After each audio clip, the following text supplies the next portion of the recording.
searching for the fastest lap. Even the bravest are not without fear.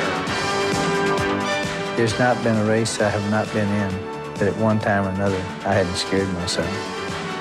And I'm one of the few that admit it. I know you got a bunch of brave heroes out there say they're not scared of nothing. All I can say, they've never run fast enough or they've never been hurt. To drive Indy requires skill. To race at the front, dedication. To win, courage. A champion must push beyond fear. The four corners at Indianapolis draw out a special significance. You know, there comes a time in a race where money doesn't matter, living doesn't matter, winning is the only thing that matters. And so when you go into those corners, it's winning that tells all. This past month at Indianapolis has challenged the elite, even the best. Like four-time champion Rick Mears came face-to-face with his own frailty. Rick would walk away. Three-time world champion Nelson Piquet barely escaped. But running on and over the edge is the only way to succeed, the only path to victory in the Indianapolis 500-mile race. This place, more than any other, will probably push it to the limit, to the very limit, because there's so much at stake. And there comes a time when you just say, man, gotta go for it. The time is now. 33 of the fastest have accepted the challenge and are ready for racing's ultimate test. 500 miles on a Sunday afternoon in Indiana. Where will the road take them? Too close to the walls?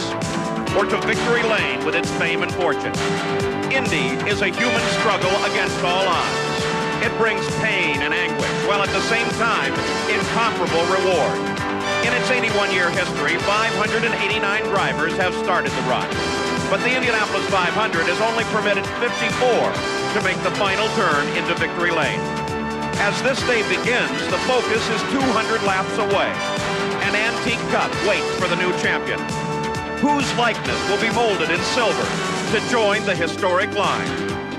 The 500 miles lie ahead. Live from the world's greatest race course, it's the 76th running of the greatest spectacle in racing, the Indy 500. The drivers in the front row have arrived in the garage area. Our three pit reporters, Gary Gerald, Jerry Punch, and Jack Arute, are watching their final preparations.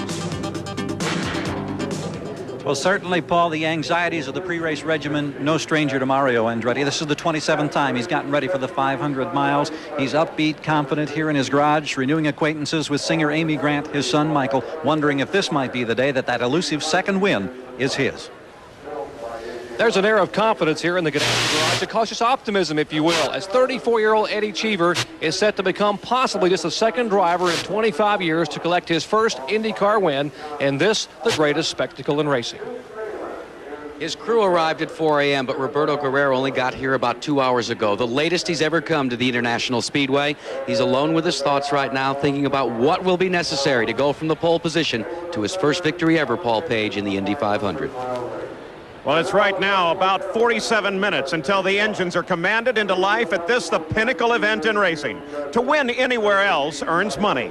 To win Indy is $1 million and a place in history. There is a swirl of excitement that will turn to a tornado when the green flag flies. We expect so very much today. Hello and welcome to Indy. I'm Paul Page on the coldest day I can remember for an Indianapolis 500 with a brisk wind out of the north. Now, three different high-tech engines are in a battle that has driven the field's average speed 5 miles an hour faster than last year's record. There are also a record 10 former winners and 7 rookies searching for a win here. Now, Roberto Guerrero with the Buick engine was the only man through the 230-mile-an-hour barrier on all 4 qualifying laps to set new records. But in the final practice, the 4 Ford engines were the fastest, led by Mario Andretti. The fastest Chevy in that practice belonged to Bobby Rahal, but it's last year's motor. Rick Mears and Emerson Fittipaldi have new Chevys, but they're still searching. Last year, Mears crashed in practice and then came back to score his 4th win. This year, he crashed again. Is it an unprecedented 5th win for the Rocket? Indy is long, hard, and dangerous. It has been a month full of incidents. So for each of these starting 33, there is a special challenge. Let's take a look at the field, made up of the traditional 11 rows of 3. The field averaged 223.4 miles an hour, nearly 5 miles an hour faster than last year. We'll start in the last row and move toward the front. In 33rd position is Canadian Scott Goodyear, driving a car that was qualified by Mike Roth. The center is rookie Ted Prappis and a 91 Lola Chevrolet, the slowest car in the field. This Californian keeps his hand-eye coordination sharp on the pistol range. Inside is Gordon Johncock, also driving a year-old car, but powered by a Buick. He only drives at Indy. Twice, in 1973 and 82, Gordy's won here. The 82 win was the closest 500 ever. He beat Rick Mears by 16 100ths of a second. In the 10th row, there are 3-year-old Molins. Outside is the 1983 winner, Tom Sneva, also with Buick power. Tom's not driven here for 2 years. In 1975, he barely touched another car in turn 2 and somersaulted his McLaren only to walk away. The center of the row is Dominic Dobson in his 5th Indy 500 start, driving a Lola Chevrolet. Inside is Jimmy Vasser, the slowest rookie in the field until he was bumped. Then he came back in a second car to qualify as the fastest rookie.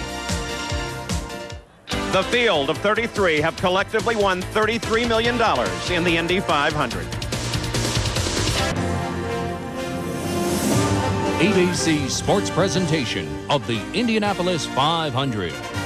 Brought to you by Miller Lite. It's everything you want a beer to be. Miller Lite, it's it, and that's that. By Goodyear, #1 in tires. By Craftsman, a line of 1,600 hand tools made in America, guaranteed forever. And by AT&T, the right choice.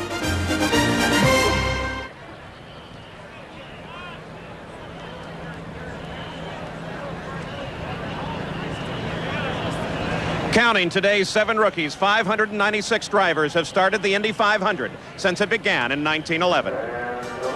Continuing the starting field at row 9 and moving forward, 2 rookies sit in the 9th. In 27th starting spot is Lynn St. James, the second woman to qualify at Indy. At age 45, she's the oldest rookie ever. To prepare for the race, she has a chassis in her living room where she sits and visualizes the 500 miles.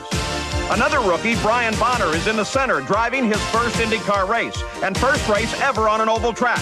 Brian qualified on his father's 72nd birthday. Inside is Brazilian Raul Boisel, sitting in for injured Hiro Matsushita. When it's not horsepower, Raul is an accomplished show horse jumper. In the 8th row, outside, is 24-year-old Buddy Lazier. This is his second Indy 500. Last year, he crashed on the first lap.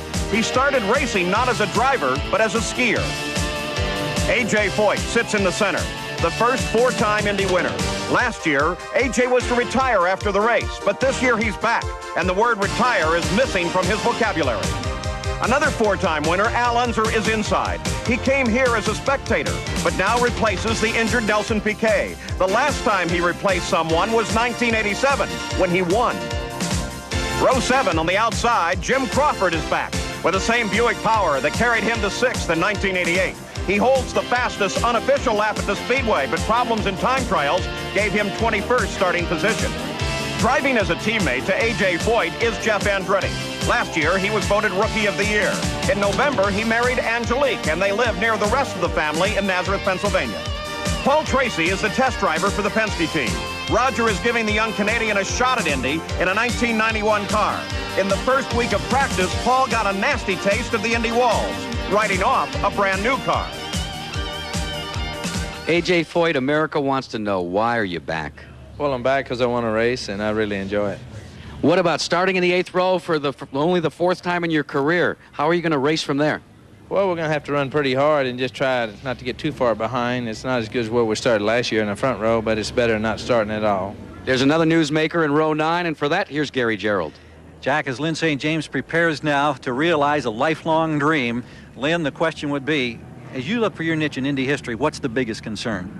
Well, I think the biggest concern is I don't want to make any mistakes, and even bigger than that, I want to make sure I don't get caught up in anybody else's mistakes. And I think, that's something you really can't control, and you just hope that doesn't happen.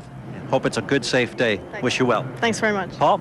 Well, this track is difficult for everyone, especially the rookies. It was deadly for the reigning Formula Atlantic champion, Jovi Marcello. Jovi was the first Filipino driver in history here. He suffered fatal injuries in a freak accident while warming up.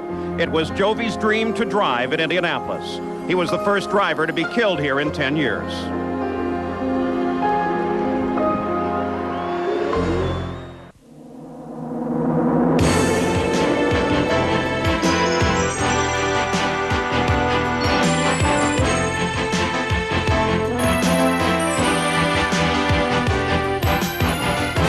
Designated as one of America's national landmarks, the Indianapolis Motor Speedway Museum keeps alive the history of the Indianapolis 500.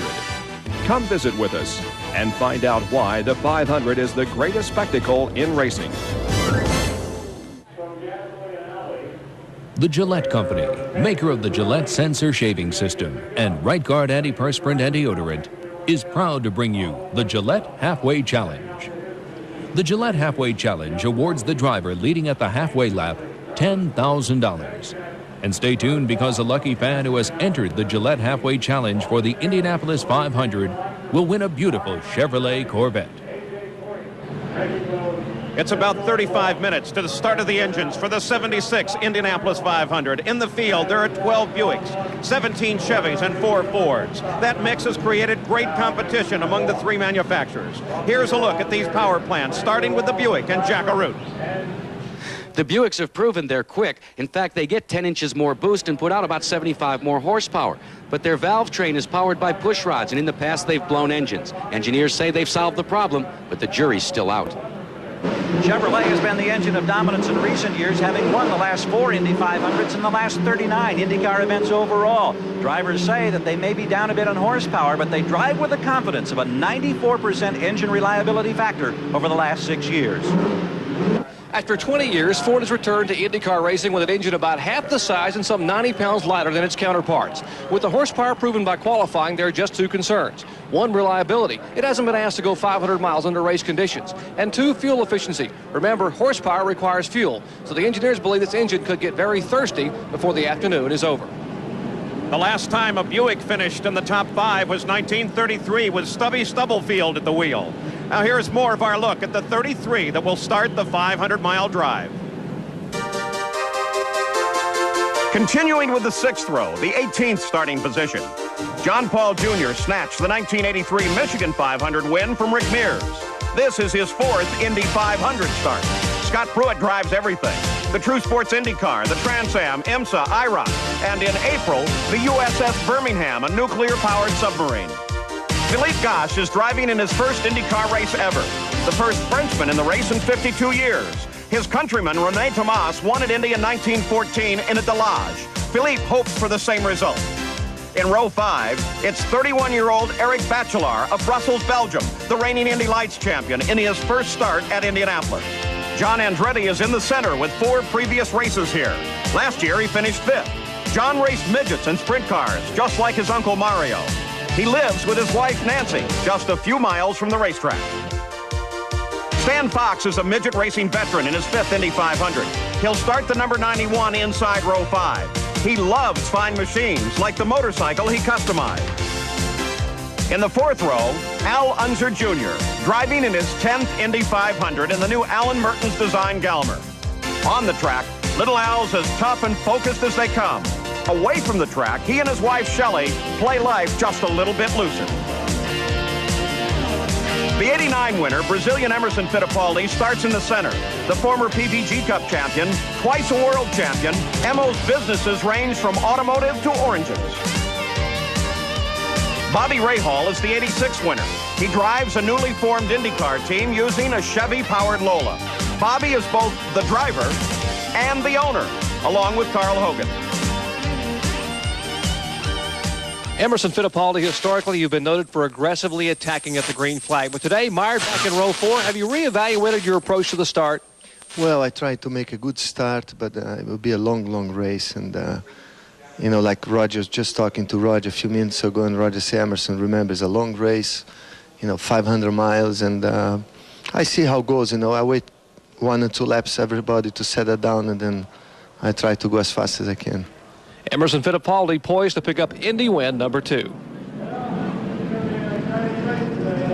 This is going to be a very Danny fast Sullivan race with this weather like this. At the edge of the garage area, a final interview.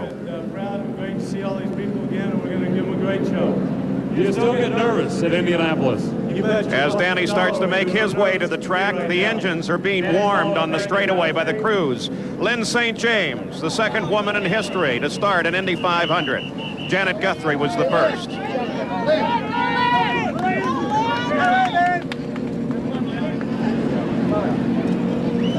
Fort Lauderdale.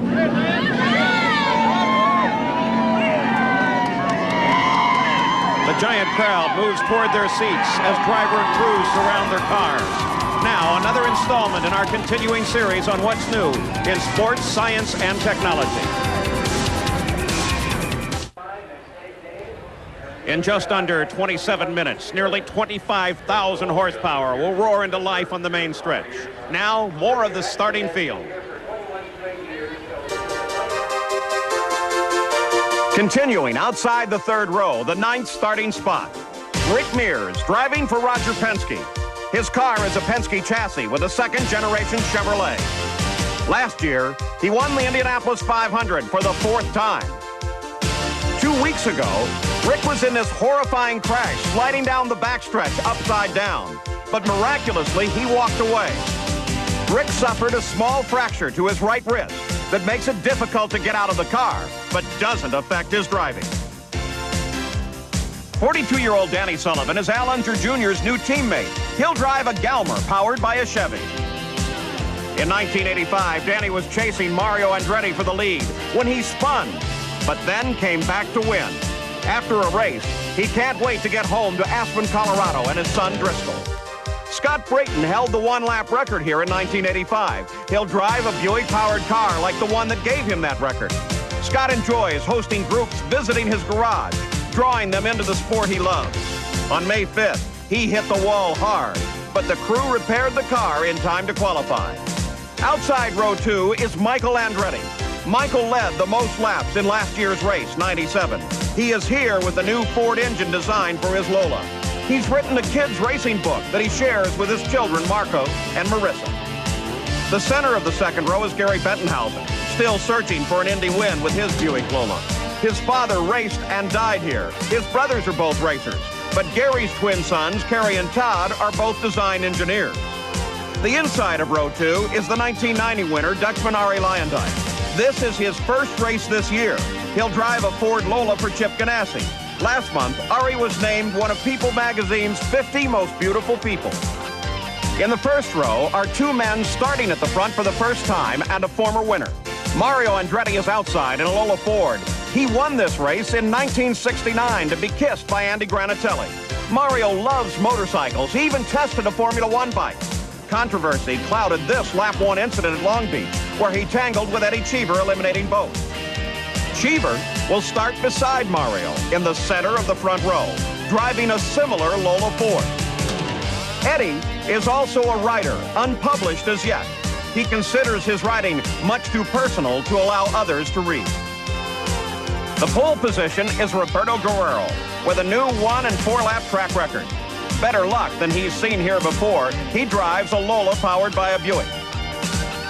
In 1987, Roberto was leading in the final laps of this race when he stalled his car trying to pull out of the pits. Al Unser roared past to take his 4th Indy 500 win.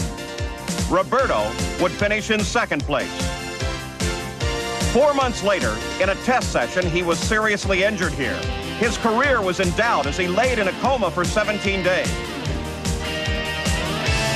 But Roberto recovered, only to crash again here last year. This month, with racing luck and the strong support of his wife, Katie, he snatched the pole to lead the field to the green flag for the first time in his life. Unquestionably, Roberto Guerrero has proved the ability for record-breaking speed. Roberto, the question now, as you get ready for the race, how concerned about reliability in the Buick power plant are you? I think, Gary, that everybody, every 33 cars out there, we're all worried about reliability. I think the Buick has gotten to a point now where reliability-wise, we have as good a shot as anybody else. He came close 5 years ago. He's been second twice today. It's his best opportunity to win. We wish you well. Thank you very much, Gary. Paul? Roberto Guerrero carries number 36. That number is not won since Louis Meyer carried it in 1933. The entire Andretti family, Mario, his 2 sons, Michael and Jeff, and nephew John, now make their appearance at the head of Gasoline Alley and walk out into the pit area for the first time as the crowd welcomes them to Indy once again.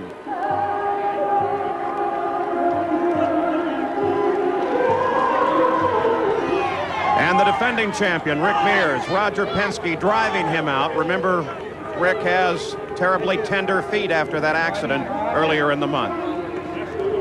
The pace car this year is a Cadillac Alante. The driver, three-time 500 winner, and our colleague Bobby Unser. Bobby will pace the race and then join us in the booth. Bobby knows well the apprehensions felt by all at the start. Well, Paul, the tension before the start here is caused by a long history of things going wrong. Today, the first trouble spot on the field is right in the front row with a feud between Mario Andretti and Eddie Cheever. Further back is a group of rookies, and remember, fully 1/3 of the field doesn't even race regularly in Indy cars. Now, I started this race 19 times without ever getting used to the butterflies. Even when the starts were clean, it was still tough dealing with the unexpected. But believe me, there is nothing more exciting than the start right here at Indianapolis. And Bobby Unser will be leading them down. Cadillac first paced the race in 1927. A.J. Foyt, supposed to retire last year, but he is back ready at Indy.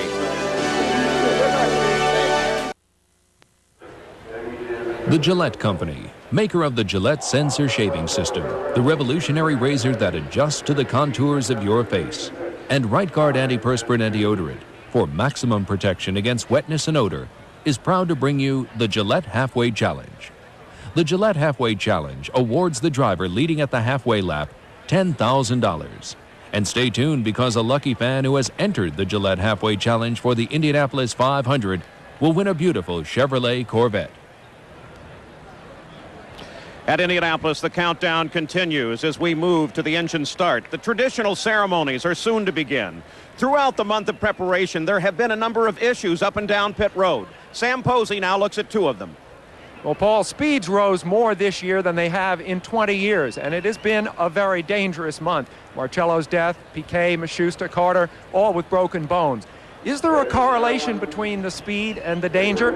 Today's race will be watched closely in an attempt to answer that question.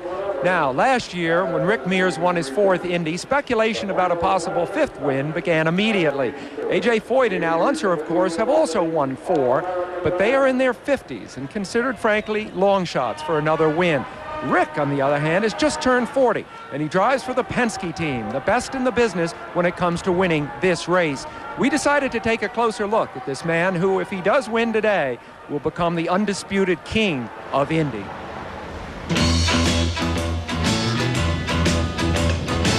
Rick Ray Von Mears grew up in Bakersfield, an oil and agricultural town in the Central Valley of California. His dad's hobby was racing, and from an early age, Rick and his brother were exposed to things mechanical. It was a close-knit family, and for them, racing was fun. I liked it too because I liked them all being involved in something together, and they were definitely involved in it. Every night we'd come in here and work on the race cars.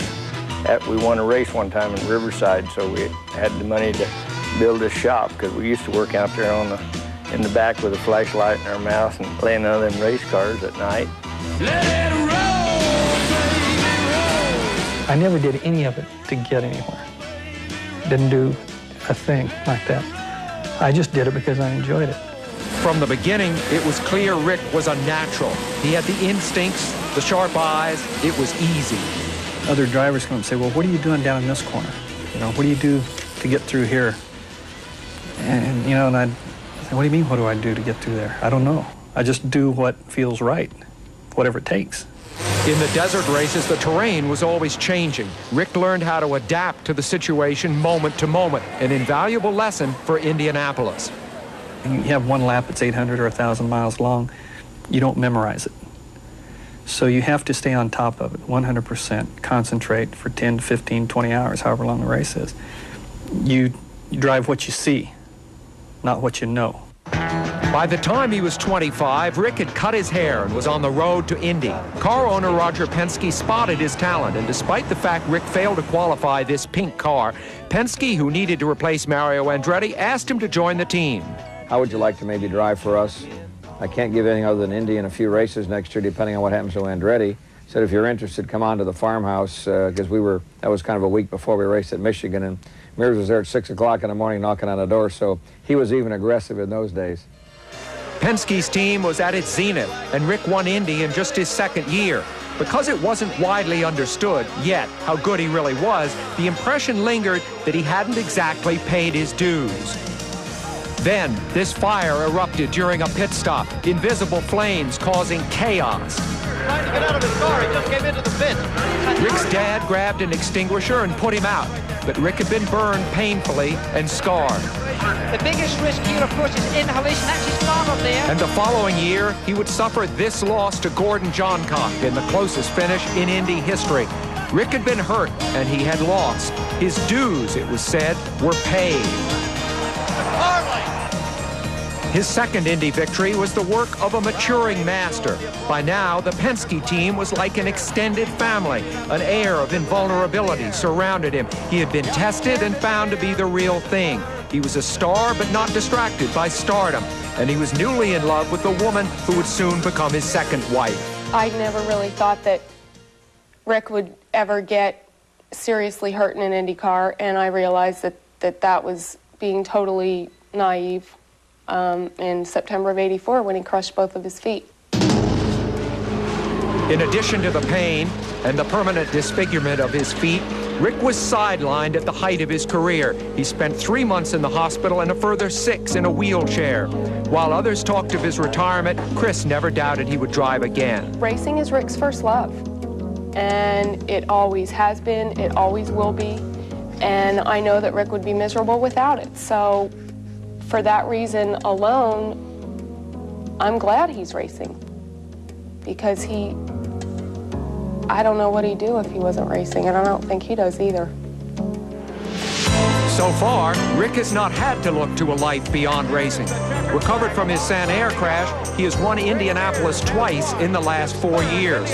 He has often seemed to be beaten in the early laps, but then he has come from behind, calmly and deftly adjusting his car to suit the track conditions, just as he did when he raced in the desert so many years ago.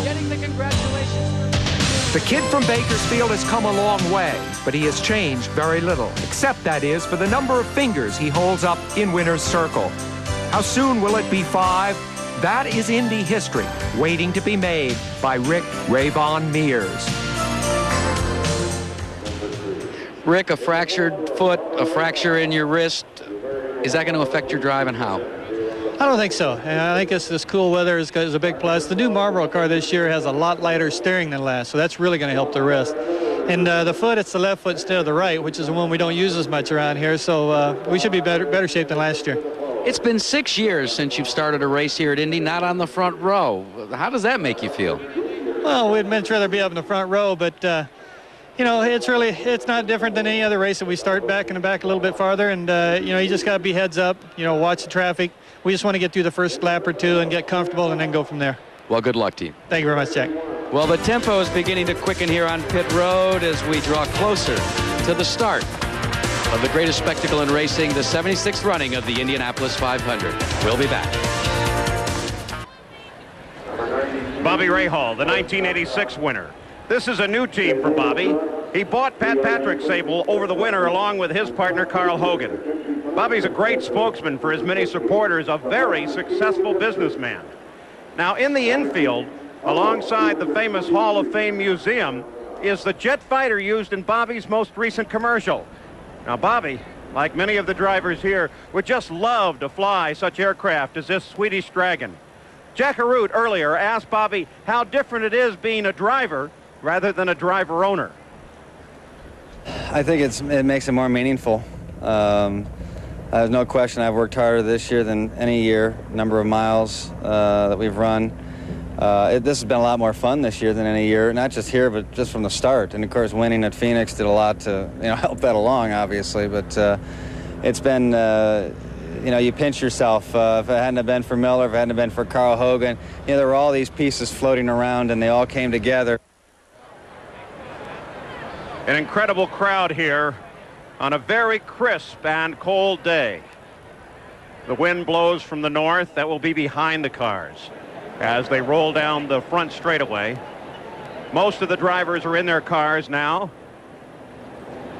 The Purdue All-American Band is formed up at the start-finish line in the pit area. And we're very, very close to the traditional ceremonies that lead up to the start of the engines and the start of the race. Now let's join the public address here at the Indianapolis Motor Speedway. In the presentation of our national anthem.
Consider final preparations on the pit lane.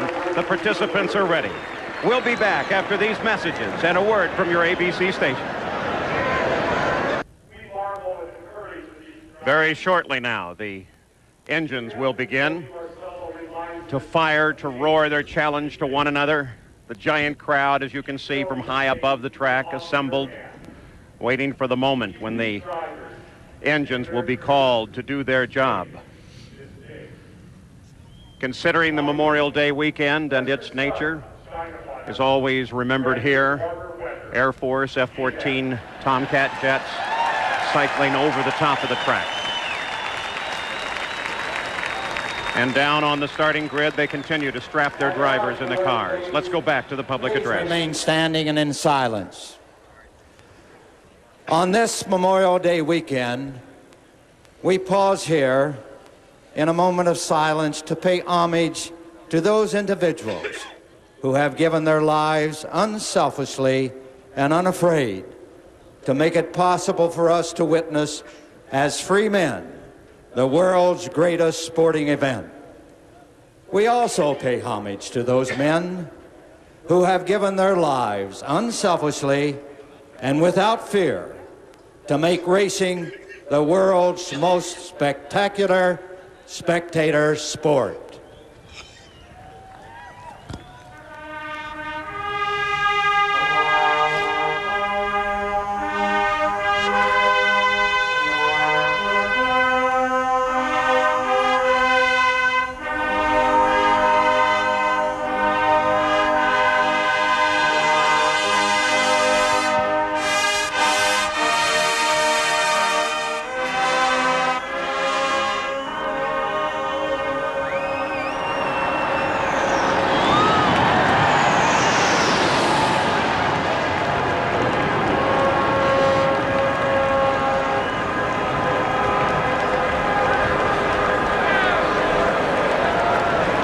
A flyover in diamond formation by the Black Aces of the U.S. Navy Fighter Squadron 41.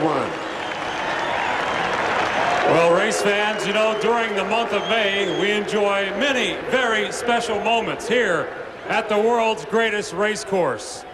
But here is one of the greatest traditions in the world, the annual singing of Back Home Again in Indiana. It's a privilege and an honor to introduce Mr. Jim Neighbors.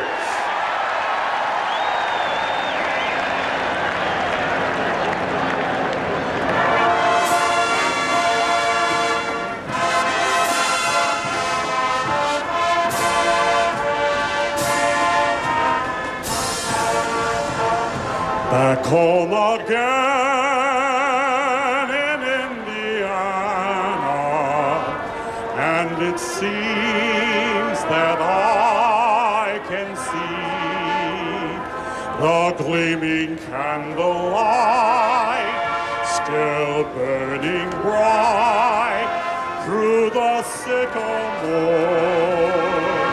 For me, the new mown hay sends out its fragrance through the fields I used to roam. When I dream about the moonlight on the wall, how I long for my Indiana home.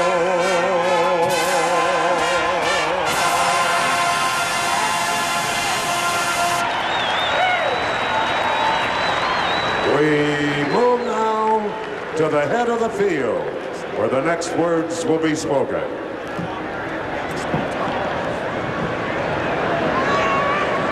Well, ladies and gentlemen, the moment for the words we have been waiting to hear has arrived. And to give those words is Chairman Emeritus of the Board of Directors of the Indianapolis Motor Speedway, Mrs. Mary Holman. Ladies and gentlemen, start your engines.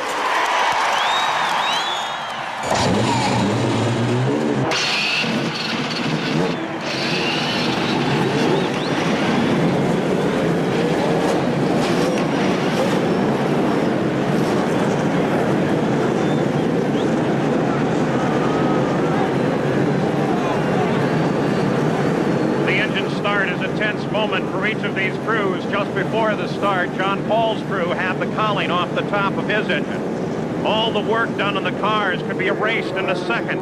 Each of these cars have been fully torn down during the past week and reassembled.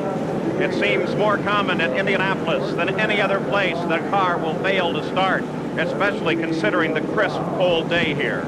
Lynn St. James, Mario Andretti all concentrate. There was much speculation over the nature of the command that might be given to start the engines as we look at pole sitter Roberto Guerrero. Considering, of course, Lynn St. James' presence, and the 3 times a woman has been in the field, Speedway officials have always arranged the command so that it would end with the words, "Gentlemen, start your engines," and they have done it once again. Raul Boycell, Eddie Cheever in the front row.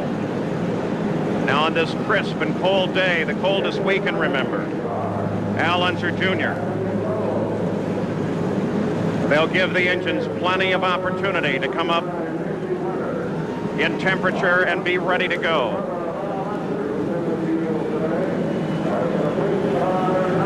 The first of the safety cars begin to pull away. And the front row starts to roll away. The second row. The third row. Now the crews begin to clear off. Let's go trackside and Gary Gerald. Well, Paul, we come over the 2 walls on the pit road, the practice, the qualifying, the apprehension, it's all over. One of the magic moments in sport. It's unlike anything else. The emotions run high. Chip Ganassi, he's got Eddie Cheever and Ari Luyendyk. What are your emotions right now? Gary, it's the biggest day in sports, and that's why I love this sport of auto racing. A great chance to win it. We wish you well. Thank you. A Ford's going to win it today. We hope it's ours. The excitement is here, Paul. We're ready to go racing. Chip Ganassi has 2 opportunities, and we mentioned they had the cowling off of John Paul's car, and the 93 machine has failed to start properly. It stalled when they started to roll away.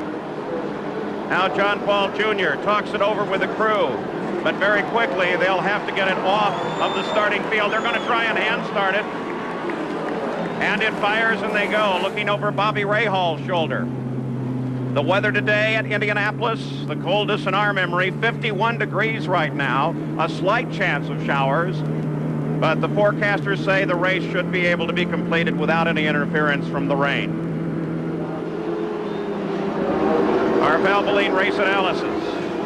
We'll have plenty of summaries from Valvoline throughout the day to help you keep track of the 500 miles. They're on the backstretch, moving very slowly now. There are some new pit rules for this race. Here's Jack Arute. Paul, under the caution, this pit road area will be closed until the pace car picks up the field and they bunch up. They will do it by way of a board and a flashing beacon. Should you pull onto pit road during the closed session, you can pull straight through with no penalty. If you have a shredded tire, something like that, you'll also be allowed to pit. Now, here's the other part of the rule. What they're going to do is they're going to impose a 100-mile-an-hour speed limit during that closed pit and caution session. They'll measure it by radar guns. What will happen if you violate that? Well, the first time, you'll be issued a warning, then possibly a fine, and then maybe a stop and go. It's going to mean a lot of congestion during caution periods here on pit road. Paul? It certainly caused a lot of discussion among crews and drivers here. Al Unser Jr. in the Galmer chassis. What about the other chassis in this race? The Lola, the most favored.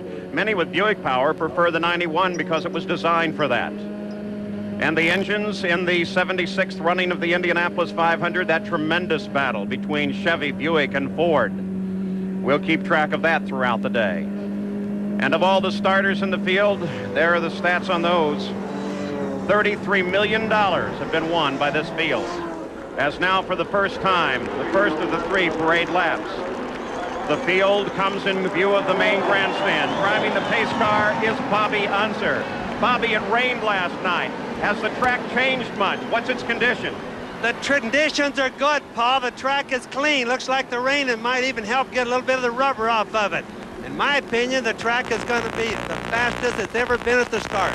It's very cold here today. How will that affect the tires? Well, it's going to affect the tires a little bit at the very, maybe like the first lap, but after that, it's going to be better on the tires. I think we're going to even see more speed because the tires being better today. Bobby brings the field through the short chute. Bobby Unser, what about the cold with regard to the fuel injection system?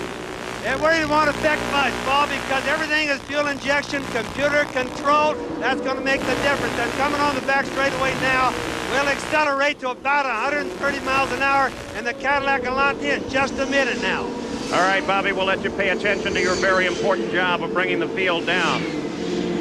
One car in trouble. The 36 car, unbelievable. Roberto Guerrero, the pole sitter, in trouble. No indication why this could have happened at all. We're only on the second parade lap, not even to the pace lap, and Roberto Guerrero spins the car.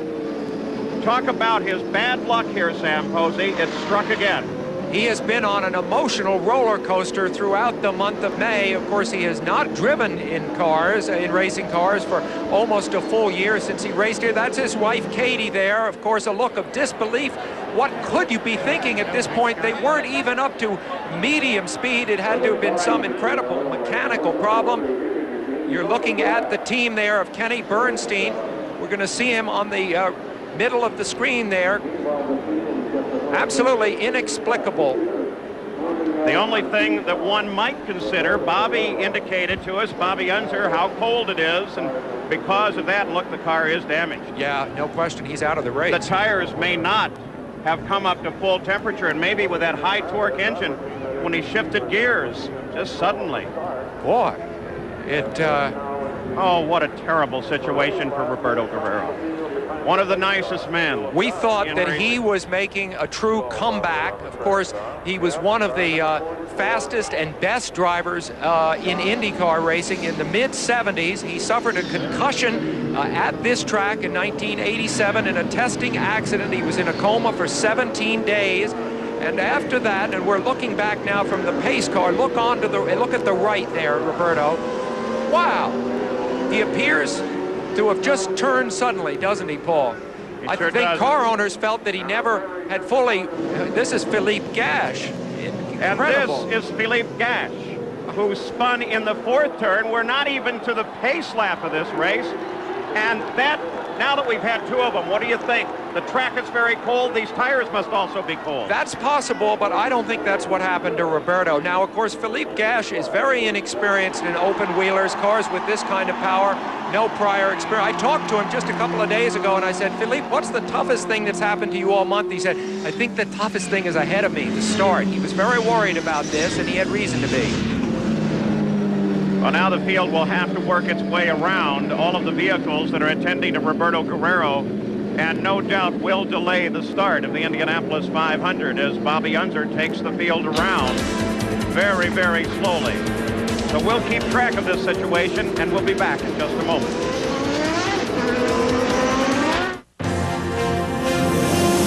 ABC Sports presentation of the Indianapolis 500.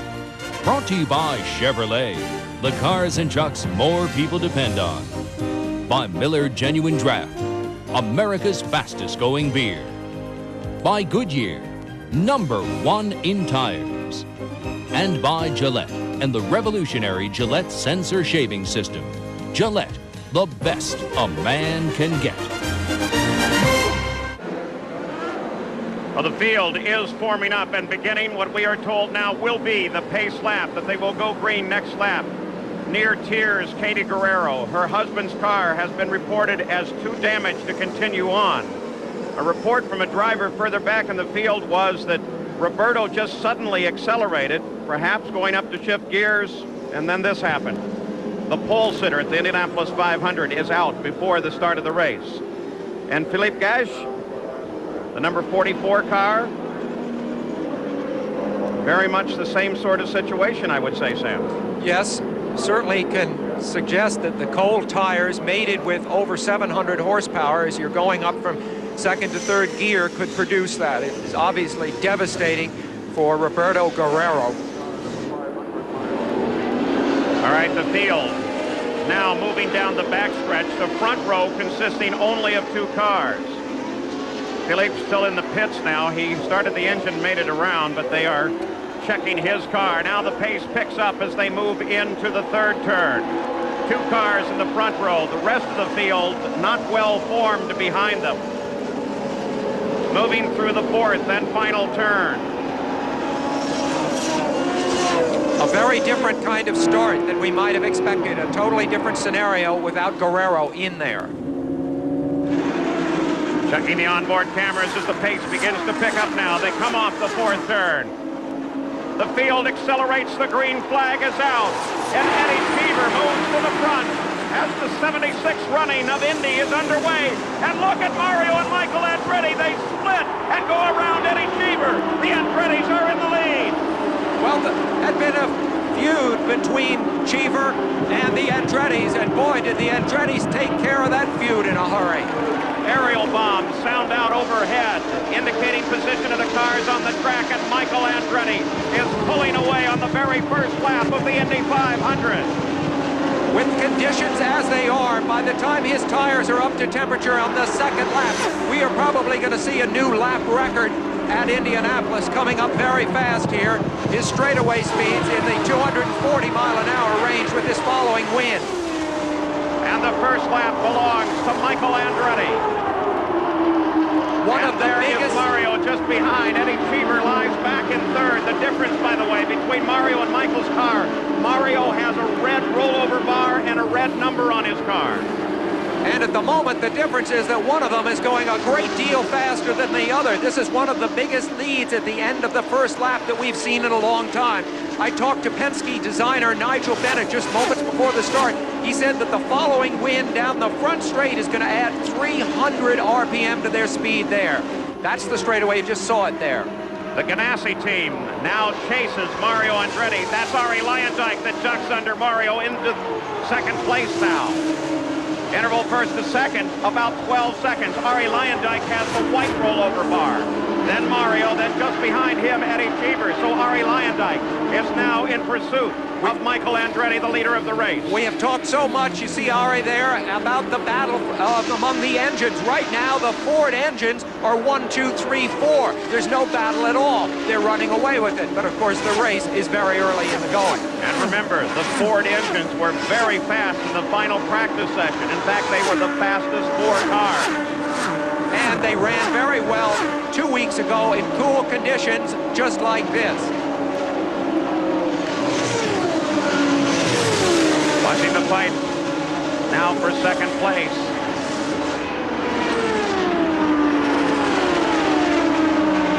Battle for third. We're going to go back and take a look at the start of this race because it's settled down at the front of the field. And there he goes. Eddie Cheever makes his move forward, coming around Mario Andretti. But on the start itself, watch the two cars behind Cheever, Mario and Michael Andretti. Look at this. Have you ever seen anything like this before? No, I haven't. My guess is that Cheever missed a gear. He may have missed a shift up into fifth. The Andrettis, of course, we've talked about their feud with Cheever, and they have said that Cheever is unreliable at the start, but he kept his line there, and they both took a chance that he would. On board now with Rick Mears as he circles down into the first turn.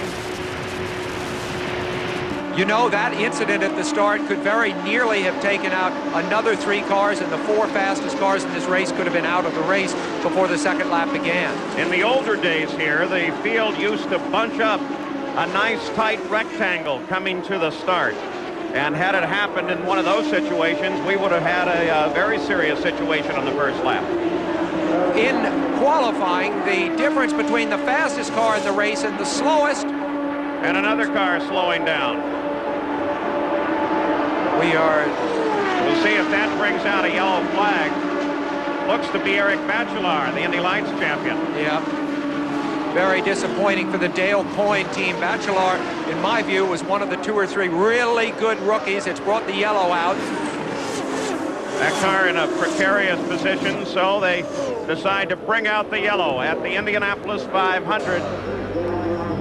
Michael Andretti maintains the lead. Sandy Andretti keeps track of her husband. The exciting Gillette Halfway Challenge is coming up in today's race. The Gillette Company, maker of the Gillette Sensor Shaving System and Right Guard Antiperspirant and Deodorant, is proud to bring you the Gillette Halfway Challenge. The Gillette Halfway Challenge awards the driver leading at the halfway lap $10,000. And stay tuned, because a lucky fan who has entered the Gillette Halfway Challenge for the Indianapolis 500 will win a Chevrolet Corvette. And there is that new rule that Jack Arute told you about, sign out. Of course, I don't think anybody would anticipate pitting this early in the race. But that sign posted out at the head of the pits, also some yellow lights flashing, saying that the pits are closed and they can't go into the pits without a penalty until that sign is pulled in. They would expect to make about 7 pit stops during the course of the 500 miles, but certainly not one this early. So now the field slows under the control of the leader of the race and the pace car. Michael Andretti is the leader, followed by Arie Luyendyk, then Eddie Cheever, then Mario Andretti. Scott Brayton up in 5th. Gary Bettenhausen has jumped up to 6th place. Emerson Fittipaldi is 7th. Bobby Rahal is 8th. Danny Sullivan is 9th. And John Andretti is in 10th. Back at Indianapolis, 9 laps complete. You ride with Danny Sullivan, the 9th place car in this race. Been a very busy first part of the race, including the parade laps. Let's get some updates now. First, Mario Andretti made a pit stop, didn't he, Jack? Jack Arute. Well, here's Mario, in fact, once again rolling down into the pits. You can see he was in a few moments ago. They took the cowling off. They indicated the engine was misfiring, and they sent him back out. I assume they sent him out so that he wouldn't lose a lap to the field, brought him around again, and now they can complete whatever work they have. And perhaps we can talk with Jack Arute again. Paul, it's a mysterious malady, they think, somewhere in the electrics. They have already changed the electronic black box. Now, this problem actually took place right on the drop of the green flag. Mario radioed in that he had a slight misfire. They said, well, turn the boost down a bit to see if it was maybe a little too high in the boost area. That was not the case. They thought they'd have an advantage by, under this caution period, being able to make the exchange, but unfortunately that didn't work. Let's go further up pit road to Gary Gerald. Gary. And Jack, we're alongside Kenny Bernstein, who of course has the entry, or had the double entry, of Guerrero and Crawford in this race. Can you shed any light on what happened to Roberto on those pace laps? I really can't. When I got to talk to him, it was at the end of the conversation. The last sentence, he just said, I spun. There's some rear suspension damage. I don't know if something broke first or if it was wetness on the track or what happened. I just don't know. As a racer, do you ever get used to the likelihood of something that bizarre happening after all this buildup? No, you really don't. It's awful tough. I feel badly for the team and for Guerrero because I know how bad he feels right now. And they say that's part of racing, but you never get used to it. Thank you, Kenny. Thank you. Paul? Very disappointed man. Lynn St. James, 22nd position. Took it very careful on the start, which is just the way a rookie ought to handle it, right, Bobby? Yes, it certainly is, Paul. I was just going to mention something about Roberto Guerrero. I was on the pace car, kind of watching that in my rear view mirrors, and on his injectors, he has a mono valve injector, which is a single butterfly. I think what happened to him, they don't have any power till all of a sudden it hits because of the type of injector, and he was trying to get his tires warm because the track is cold. And he lit the tires up, too much power, all of a sudden it spun. All right, here's the way they lined up under yellow with 10 laps complete. As you take a look right square at Al Unser Jr.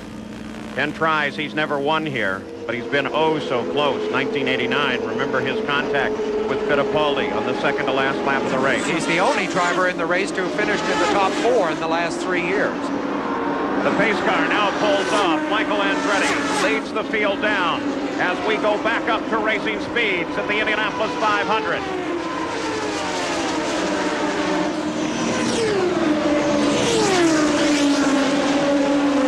Mario coming out of the pits as that slower car down on the warm-up lane as the rest of the field up to full speed. So Mario slides backwards in this field. His first pit stop took 1:37. His second pit stop almost 2.5 minutes.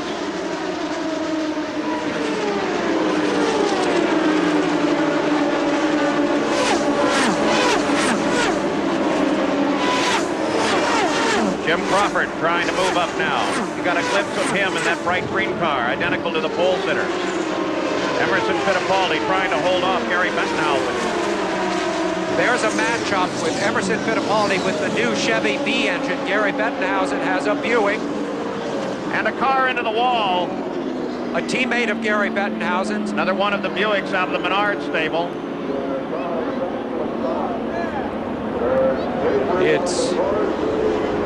That's Tom Sneva's car. Yeah. Former winner of the race, and the front end heavily damaged there. Sneva, of course, living out in the Phoenix area, developing golf courses and a new complex of baseball fields. Sneva was trying to get out on his own. You saw him disconnect the steering wheel and pull it off. The front end of that car is damaged so badly, he could have some tanglement around his feet, Paul Reed, and he couldn't get out right away. The fire that they had on the left was the small, like oil type fire that wasn't going to go anywhere, but the big problem is going to be around his feet.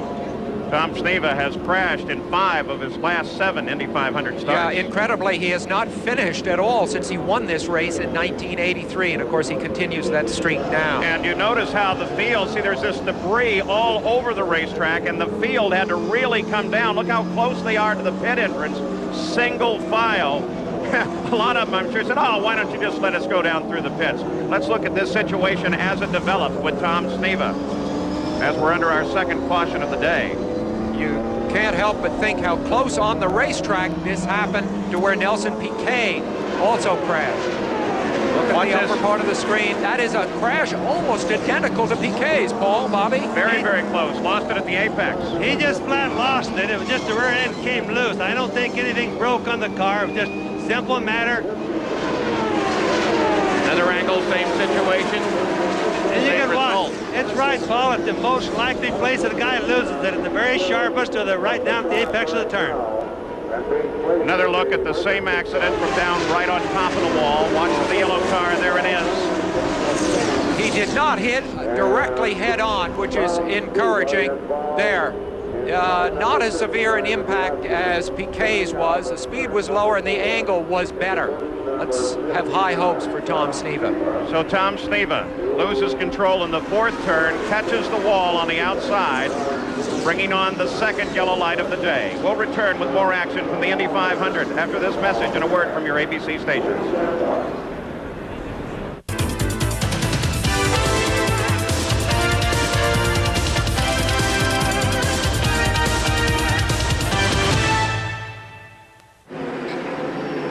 Well, just moments ago, they removed Tom Sneva from his damaged car, and look at that. Tom Sneva waves to the crowd, and you can bet they cheered back. So a precautionary ride to the hospital, but the first report is that Tom Sneva's in good shape. Another angle of this accident.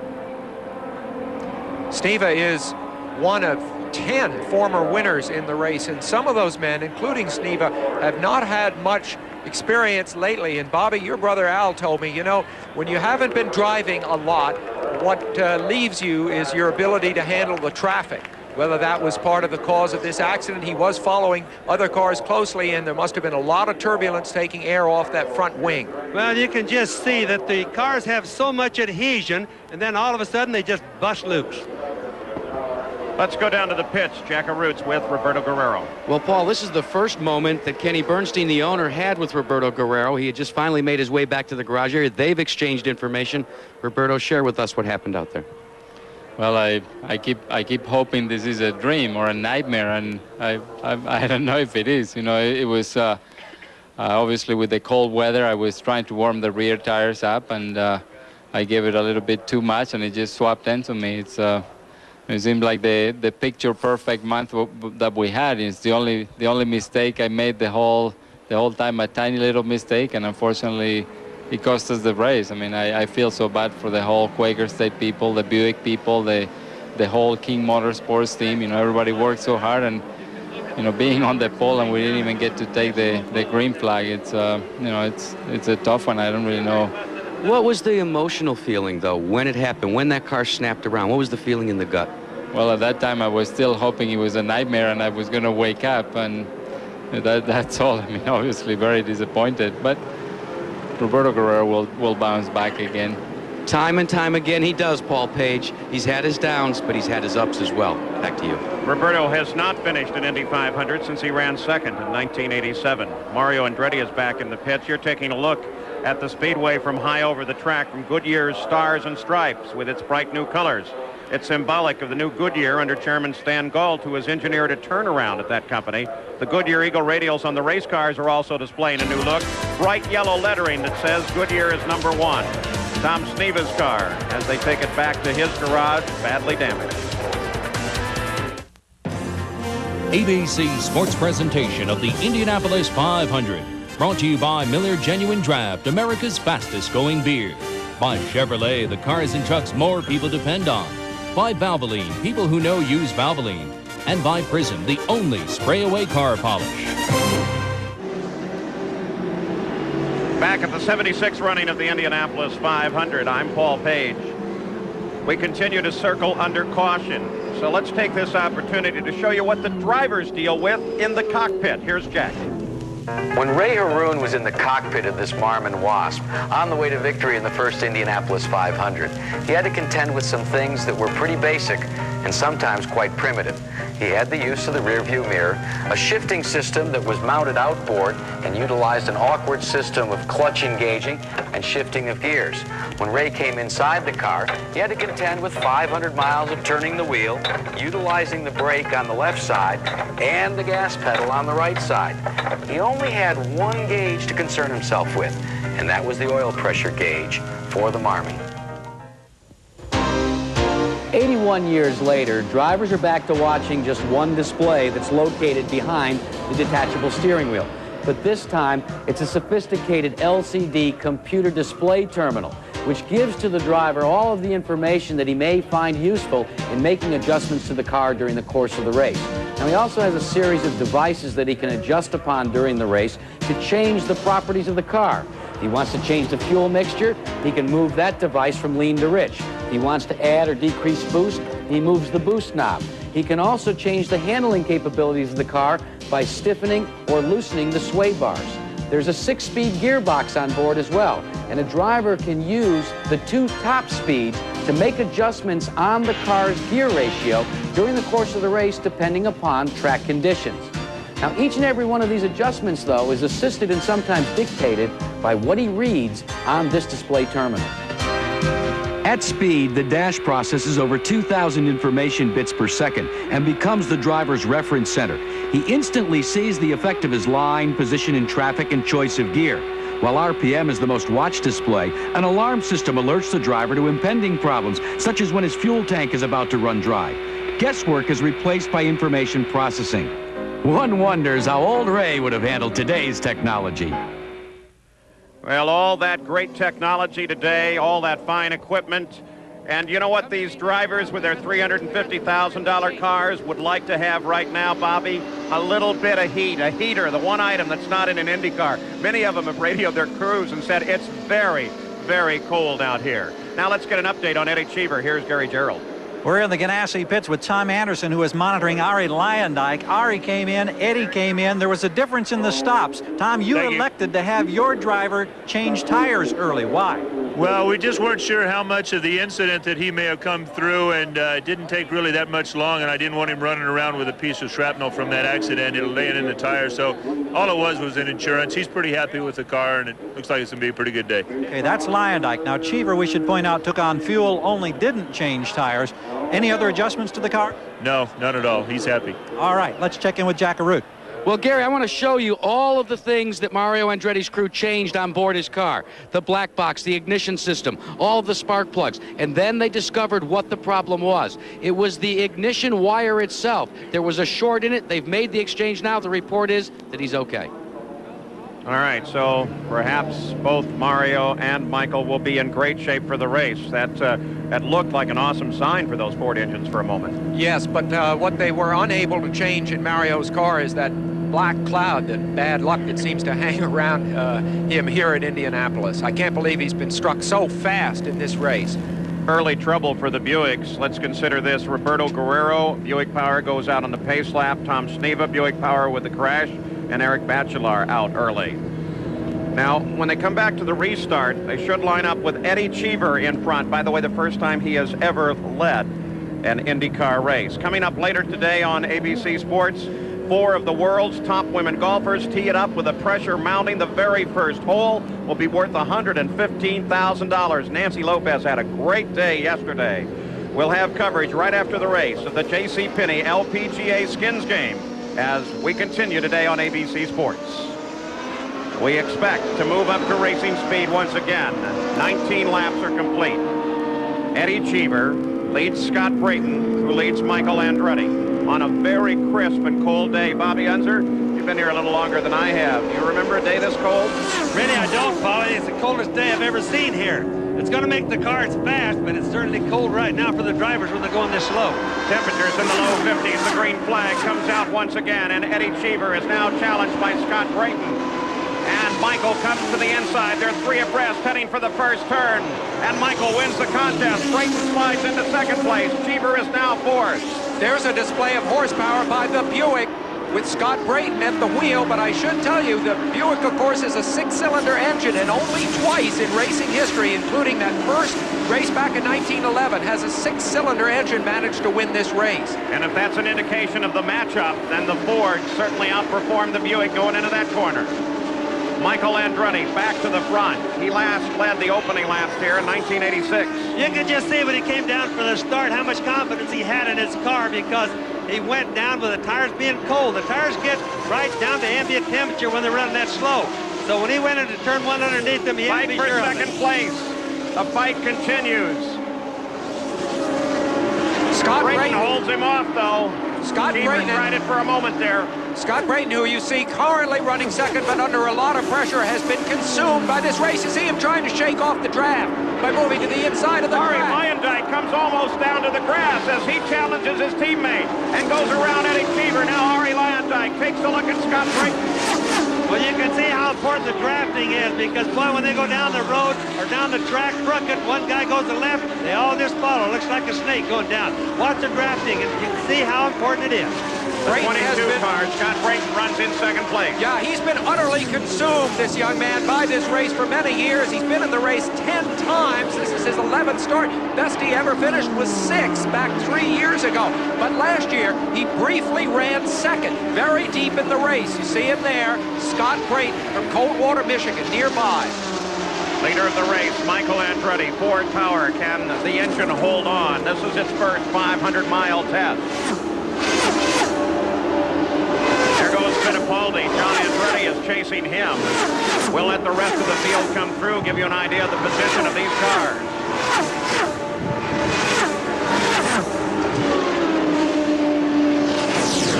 One of the things we want to watch as we go on and watch the different grooves that the cars take, the different cars. And that's all the way they have their chassis handling, which is how the drivers like them to be. Some of them go clear down to the grass. Some of them go halfway across the white line to the apex of the turn. Some of them will stay out above the white line, Paul. Running in third, Ari Luyendyk, his first drive of this season. He won 2-mile races last year and then suddenly hit the unemployment line when Vince Granatelli folded his operation over the winter. Chip Ganassi gave him this opportunity in Indianapolis. We hope you'll see others throughout the year. It seems incredible that a driver of Luyendyk's talent, and remember he won the race here 2 years ago and was third here last year, could come up without a ride.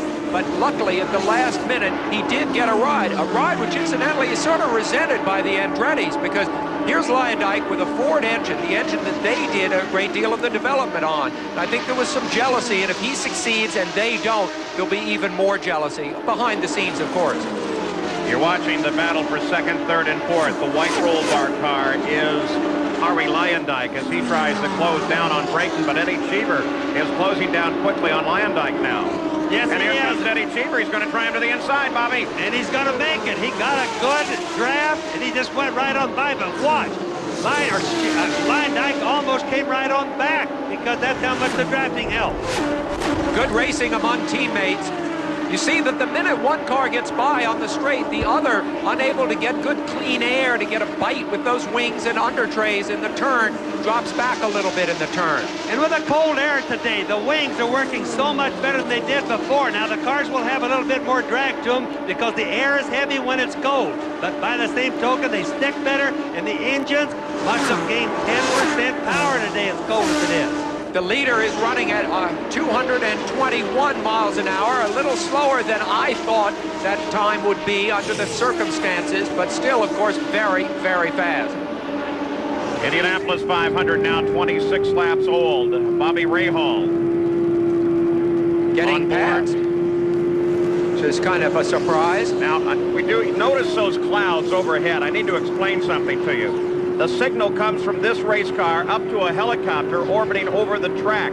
Because of the very low ceiling today, the helicopter must be much lower, and because of that, the signal from time to time may not be as good as we normally have, but we'll keep track of it for you.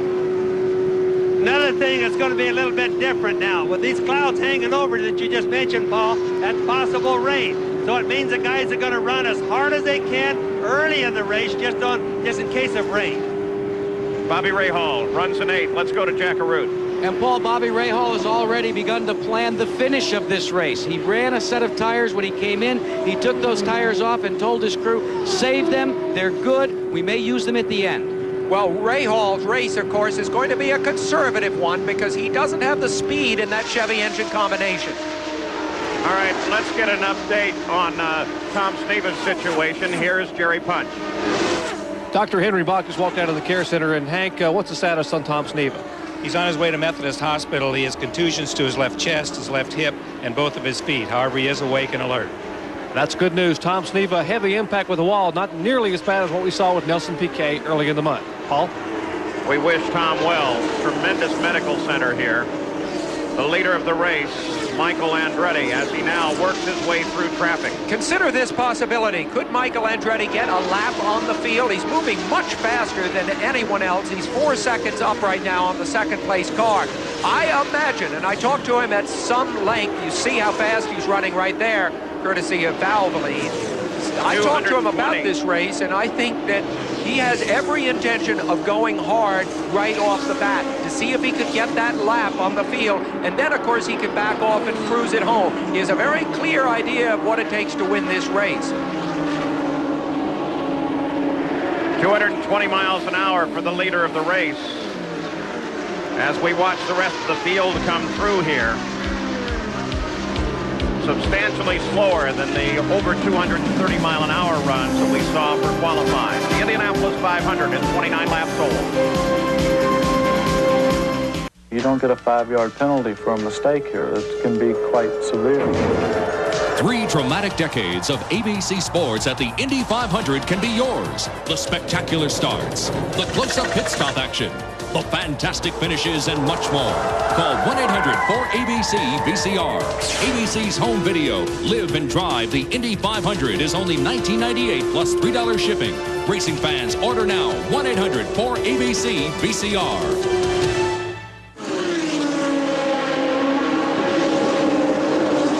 Indianapolis 500. I'm Paul Page. We're watching a battle now, really for 6th, 7th, and 8th. Starting back in 33rd after the first lap, yellow, Scott Goodyear has charged up to 6th place. You're on board with Bobby Rahal.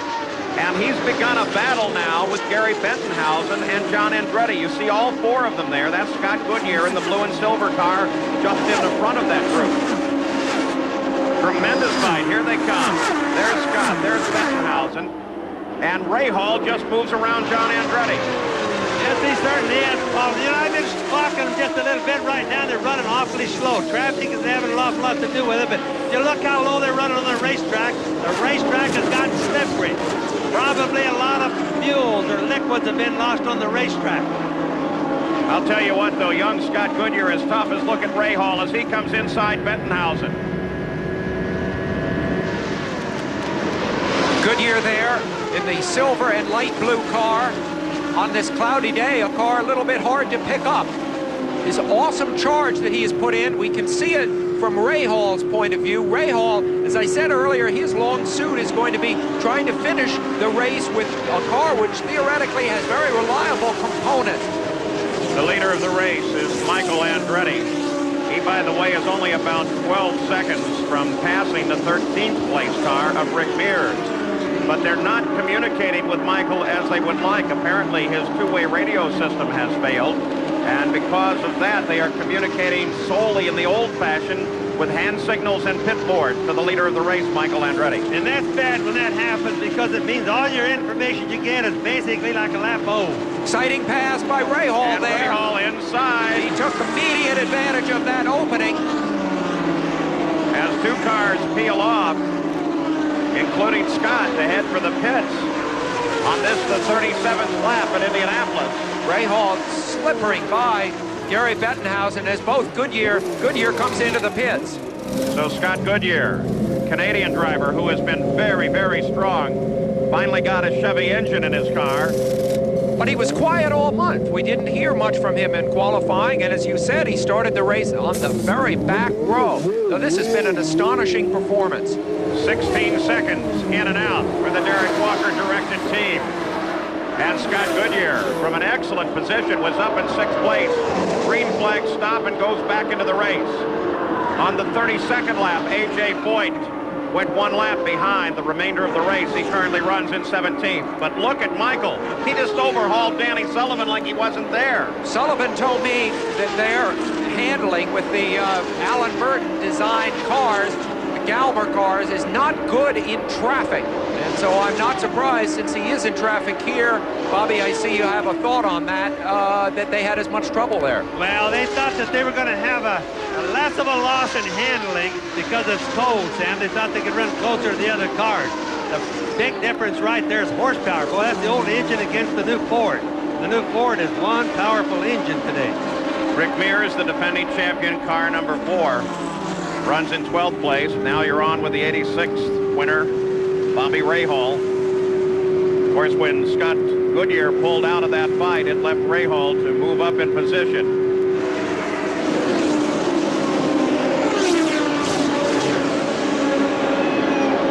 Michael Andretti still 13 seconds in front. Many of the drivers are intimidated by the Indianapolis 500, but we asked Michael Andretti. He said he's not obsessed with Indy at all. Well, I think probably a lot of it has to do with, the dad's results here, in the past. And I can see where Al would look at it a different way because his family has 7 wins and my dad's got 1 win out of how many tries. So I think I look at it from the point of view that if I do win it, it's going to be a bonus on my career. But I don't want to wrap my whole career up in just this one race. I'd just like to say that everything else that I've done has made me feel good, and if I ever do win this, it would be great. But if not, well, it just wasn't meant to be.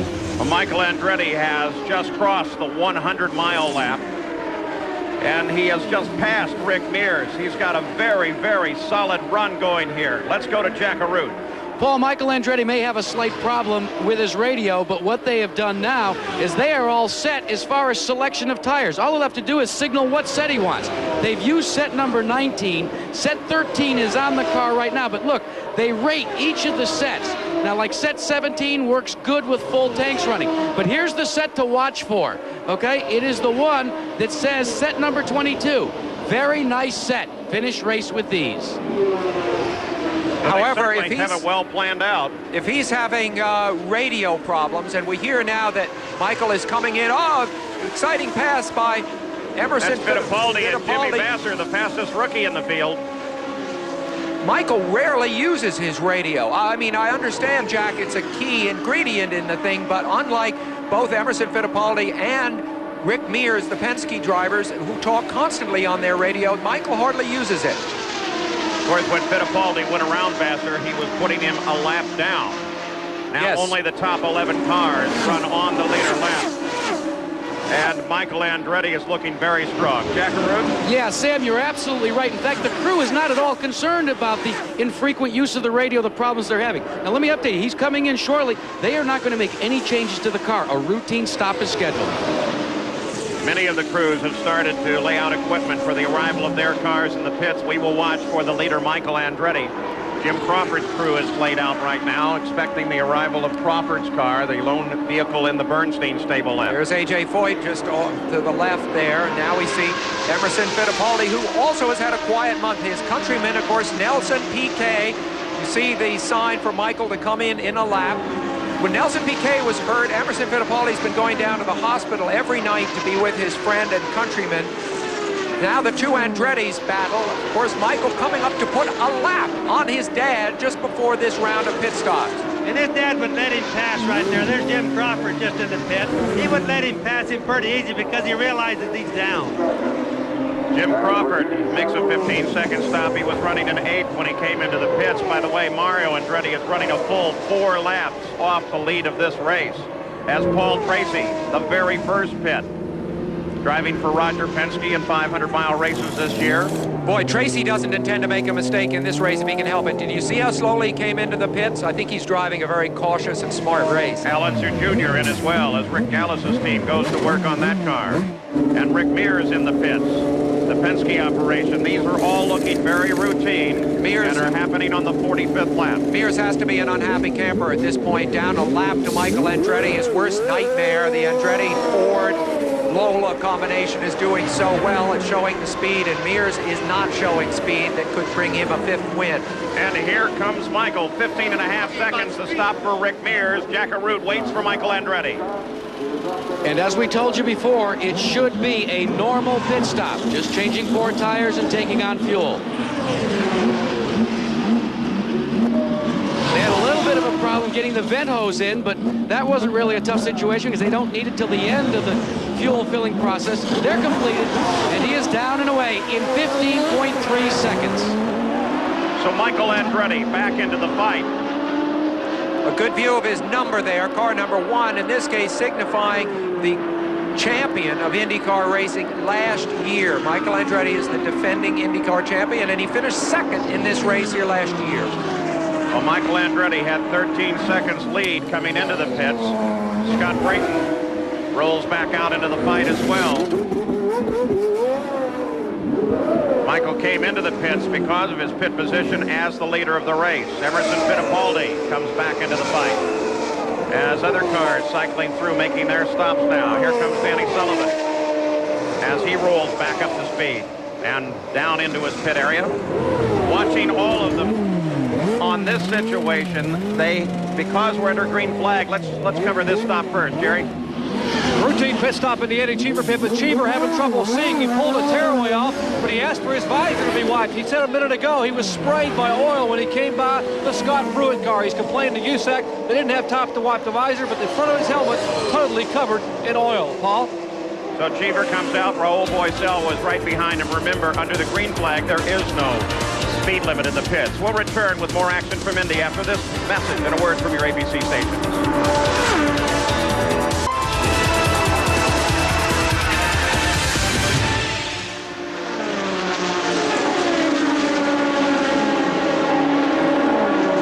After his stop, Michael Andretti is still the leader of this race. In 2nd place, it's Eddie Cheever. 3rd place is Scott Brayton. In 4th place, Ari Luyendyk. Emerson Fittipaldi runs in 5th place.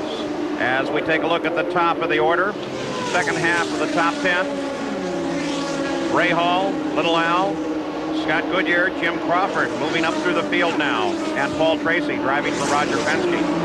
Interesting that he is ahead of Rick Mears. Tracy is having a very good run for himself right now. Well, that shows you sometimes the older cars are better than the new ones. I guess all we can say right there. Good place to start, Paul. The leaders at Indianapolis now find themselves having to thread their way through traffic. Some other drivers to keep track of. Lynn St. James, the number 90 car. He runs in 24th position right now. A.J. Foyt, by the way, is back in 29th place. Lynn St. James, incidentally, we see Philip Gash there, the Frenchman who lives in Cannes in the summer down on the Riviera, and then withdraws to Chamonix for skiing in the winter. Talked to him the other day. He's a marvelous man, I think, with a big future here. Philippe Gash. Gary Bentonhausen on the 48th lap came into the pits while we were away, and when he did so, he stalled the engine. He's in the pits about 33 seconds, but they got it started. We're seeing Lynn St. James here now. She adopted that name, St. James. She just liked it, having enjoyed watching the actress Susan St. James on TV, and last Wednesday night got somebody a with an lone engine there headed into the pits. Makes it down into the pits. Hard to tell from this angle who it is. Well, I don't Looks think like it's Scott. Scott Pruitt. That looks Scott Pruitt. Boy, that shows you with an engine where there's smokes that much, the engine really blew. He really ventilated that. From behind, you can kind of see that air intake that's on the right side, unlike the other cars. Scott Pruitt, the True Sports car, made in America development. They run the figures on this car constantly at the Ohio State University wind tunnel. And remember that Eddie Cheever was complaining that there was some sort of display, smoke, moisture, oil at the back of this car earlier on.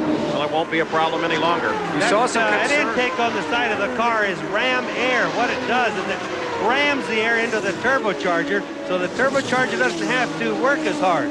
Therefore, it gets a little bit more horsepower that way. I saw some concern there on the face of Sandy Andretti, and Carl Haas, who was smoking that cigar, or at least had it clamped in his teeth, stood up. They, of course, associate with Michael Andretti. The fight for third place. Scott Brayton now being challenged by Arie Luyendyk. Arie tries the inside. And what about Scotty Brayton? Gary Gerald, you have an update? Obviously, Paul, in the running in the top three, they're very happy. They did make a change on that last stop. They put in just a little half turn on the front wing. He's got a bit of a push condition, so we're at that stage where the drivers now try to chase the racetrack a little bit, but Dick Simon and company are really happy at this performance by Scott Brayton in the Buick. Scott Brayton looking very strong as Michael Andretti continues to claw his way up through the field, and you see him there. Saw him make a try a second ago on Emerson Fittipaldi to try to put Fittipaldi a lap down. Remember, Michael led the most laps in last year's race, and Michael led 97 of them. So if he can get around Fittipaldi, then there will only be 4 cars on the lead lap. And of course, 3 of those will have Ford engines, and one of them a Buick. Chevrolets, and the new Chevrolet engine we're seeing in Fittipaldi's car not showing speed at this point. You notice how close that Michael came to the wall as he exited turn 4. He's driving every inch of this track. What happens there, Paul, is if you notice the track is slippery, the guys are all going clear down to the grass. And the guy behind, like right here, you see Luyendyk right behind. If he were behind that, right going in the turn like that, they can't get any air to his wings.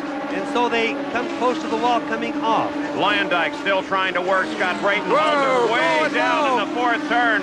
Uses that extra advantage of the track. Beautiful and he gets past Brayton, but look, now here comes Fittipaldi as well, and there goes Michael. So Brayton, boy, once he got past, he got stunned by it. I wonder if something's wrong on that car. Well, there is something wrong. He's slowing down too much. He's bogging everybody down behind him. Jerry Punch, you have an update on Scott? Actually, on Arie Luyendyk, Paul Luyendyk has radioed in 3 times in the past 3 laps saying he has a vibration in the left rear that's getting worse and worse. They're concerned to have him look at the tire. They may have a tire going down. They are very, very concerned here in the Ganassi pit. And Fittipaldi grabs Luyendyk and moves around. It scares you to death when you've got something wrong with the car, like a tire problem, and you're in close traffic with cars that you're dicing with for position. The big fear the vibration in the rear like that is the CV joint. The axle back there might be going bad. The tire's shaking a little bit. If they're sure that's it, wouldn't bother them so bad. But if that CV joint goes back, remember, the rear ends on these things are solid axles from right to left. If one of them breaks, it's an absolute wreck. In traffic, Michael Andretti is turning laps at 220.7 miles an hour. The interval first to second is now 31 seconds. This race is being run away with at this point by Michael Andretti. When you think back to last year, he was a dominant factor here then too. Had it not been for the mastery, you see his wife there, had it not been for the mastery of Rick Mears, I think Michael Andretti would have handily won this race. John Andretti in the pits as they do extensive work. They're removing the front wings of the car, Bobby. Yes, they are. He's got some major repairs going to be made there, and it's going to be terrible time-consuming. Wonder what caused that. He must have gotten into some debris or something. This is a cruel blow for John Andretti because his intention was to run a conservative race, hoping to stay in the top 10 in the early going and move up into the 4th or 5th at the end. Now Michael Andretti tries to overhaul Gary Bettenhausen and put him yet a lap down as Michael just is carving his way up through this field and dominating the race as we take a look at the Valvoline race summary with Michael Andretti leading most of the first quarter of this race. Average speed has been down because of the caution periods, and there are still 30 cars in the Indianapolis 500.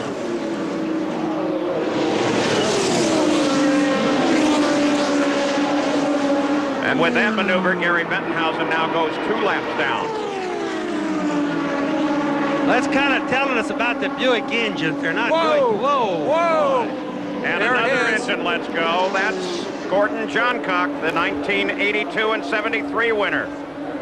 So the yellow flag comes out once again. Gordon Johncock with the engine letting go in a very big way.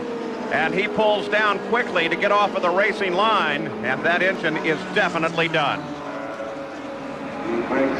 Once again, the Gillette Halfway Challenge is coming up in today's race. The Gillette Company, maker of the Gillette Sensor Shaving System, the revolutionary razor that adjusts to the contours of your face, and Right Guard Antiperspirant and Deodorant for maximum protection against wetness and odor, is pleased to sponsor this exciting Gillette Halfway Challenge. The Gillette Halfway Challenge awards the driver leading at the halfway lap $10,000. And stay tuned because a lucky fan who has entered the Gillette Halfway Challenge for the Indianapolis 500 will win a Chevrolet Corvette. So with the caution out, Michael Andretti is still the leader. He's 29 seconds ahead of the second place car of Eddie Cheever. Fittipaldi is third, a lap down, as is Arie Luyendyk and Scott Brayton. ABC Sports presentation of the Indianapolis 500. Brought to you by Chevrolet, the cars and trucks more people depend on. By Goodyear, #1 in tires. By Norelco patented lift and cut shavers, we make close comfortable. And by Valvoline, people who know use Valvoline. Back at the Indianapolis 500, still under caution. Now with 64 laps complete. Watch Michael Andretti, the last car. Look at how he drove that corner right out to the wall. An entirely different line than everybody else. Boy, he didn't drive it there, Paul. He slid out there. And what happened is he had bad air. Watch that. See, his air from Memo there, from Memo just ruined his front wings. All right, let's go to the pits and Jerry Punch.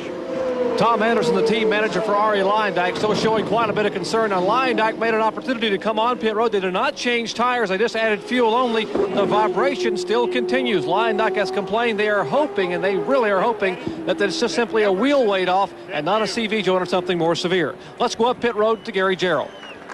Medical attendants are taking Ted Bidding, a crew member for John Andretti, in for emergency treatment. He suffered an injury to his lower right leg or foot. It happened when John Andretti came into the pits too hot. He hit a tire, scraped the wall. That's what damaged that suspension that we saw on the left front. They replaced the suspension. He's back on the track. Paul? All right, so now we understand why John Andretti was in the pits with so much repair being done to his car. Michael Andretti is still the leader of the race. Eddie Cheever in second. Emerson Fittipaldi is third. Arie Luyendyk is fourth. Ray Hall is fifth. Scott Brayton is down to sixth now. Al Unser Jr. is up to seventh. Scott Goodyear is eighth. Paul Tracy is ninth. And Rick Mears is 10th as the green flag comes out once again. Only 3 cars remain on the lead lap. Michael Andretti, Eddie Cheever, and Emerson Fittipaldi after a round of stops under the yellow flag. 66 laps complete. We approach the halfway point in the Indy 500. People will look and say, well, Michael has this big lead. Things must be going awfully easy for him. But he has gotten the big lead by taking... And an accident. Oh. 2 cars involved. Well, there was an unavoidable crash. Philip Gash, as he waves and says he's okay, but a second car got into that as he was spinning. Look at that. Boy, debris everywhere. Like it for a couple of feet, that boy could have been very unlucky, Philip Gash, because the car that went by him, which I didn't get the number yet, he went by so fast, Paul, but boy, he could have hit him right in the center there. Now, there's an interesting part of that rule that says the pits are closed. Somebody's hit him. He's got to have some damage. The chief steward, Tom Binford, said, now, if you really have a shredded tire or something and you have to come in, then you can do it without penalty. But I wonder how they're going to call this one. The car that hit him is going to have a lot of damage, I promise you, because he got hit pretty hard, Paul. So the rescue crews are already there. We are under yellow once again. And the pits, of course, are closed, and no one yet has headed into the pits. Here's Gash, an inexperienced rookie. He knew the race was going to be tough. He can't have guessed it would be this tough. That's not Gash getting out. No, that's Fox. So down the track, Fox. that must be the other car. Yes, there's the answer. I'm glad to see Stan is okay. He's a marvelous midget sprint car driver. You see the damage to the front right. And he's laughing about it. Look at him. The right front of his car where it caught Gash is badly damaged. Now watch this. Watch this, Bobby. There's the spin. Philippe catches the wall. Oh, and Stan had nowhere to go. Wow. And Stan was almost into a spin himself trying to miss him. There was nothing he could do, but I can't imagine how lucky that Stan Fox and Gash are that he didn't plug him right in the middle. Yeah. Watch this now. Oh, watch this. Doesn't show it as good there, but he was in a drift trying to go to the left to miss him. Very close. You know, that's a very unusual situation. You seldom see that kind of accident where one car is spinning and another car catches him anymore at Indy. Again, though, you see the components of the car tearing off and absorbing energy. Plus, look at that tire and the parts going across. Often a driver behind doesn't know which one to try to miss. The rule at Indy used to be that you point at the car and then you'll miss it. Is that true anymore, Bobby? Yep. And there's Stan Fox as they take him back, and we take a look at how the leaders are arranged after 67 laps, still under the yellow. In trying to determine the most difficult back-to-back wins in major sports, there are many candidates. Reggie Jackson powered the Yankees to World Series wins in 77 and 78.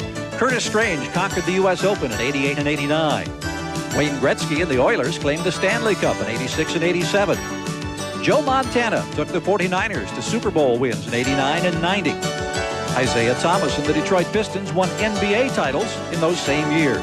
And Boris Becker was the king of Wimbledon in 85 and 86. But here at Indy, it's been more than 20 years since Al Unser won back-to-back 500s in 1970 and 71. Back in Indianapolis, Philippe Gash, obviously conscious there, removed from his race car, talking with his rescuers as they load him in the ambulance. You got a view there of Stan Fox, his picture, who was also involved in this accident. Here's another view of it. Gash loses control in the corner, slaps the wall. Now keep an eye on his car, Stan Fox. Pinched off by another car, fails to miss Gash's car. Stan Fox is also out of the race. Looking at it from one more angle, Bobby. You know, one of the things that happens as you watch it, there's Gash out there hitting. Here comes the tires and the debris across. There's Stan Fox right there. You know, and sometimes they don't know which to go for, the tire or the car. Let's go down to Gary Gerald. Well, Scott Pruitt has patiently been waiting here for a moment. A blown engine puts you out of this day. It's always a bitter disappointment. Was there any indication that it was going to be that kind of a day for you, Scott? Well, no indication to start off with, but the last 5 laps we were having overheating problems. We think we may have lost some sort of water pump because the temp would go way up, come way down, up and down, up and down. So, you know, I just feel bad that, you know, after this whole long race that, you know, to come up short and end like this, and everybody works so hard on the Budweiser True Sports team that, you know, you just come away really disappointed. How difficult for drivers today in this cold weather after all of the heat of the past 10 days? Well, I mean, because the weather conditions have been so up and down, we had a fairly good handle knowing that we were going to have to run a little less wing in the front because the car would get loose. We started out the race. Wasn't quite right. First off, we made some changes, and my car was real good. So it's just unfortunate we couldn't play out the whole race. We'll see you in a couple of weeks in Detroit. You got it. All right, let's go to Jack Arute. Gary, let's update you on that mysterious radio problem with Michael Andretti. Michael's never had a problem with his radio. Here's what happened. They had a spotter up in one of the suites, and he had the key down. He had the key depressed on his radio. Once they got to him, everything's fine. Now, let's also update you on the Arie Luyendyk situation. You heard us talk about CV joints. They're a constant velocity joint that it's the end of each axle. They move. It also provides the power back to the wheels. And as Bobby Unser alluded to, you don't want one of those to go out at 226 miles an hour. Now the whole axle will spin around and cut the suspension off the rear of the car. Michael Andretti still leads the Indianapolis 500. We'll return after this message and a word from our ABC stations.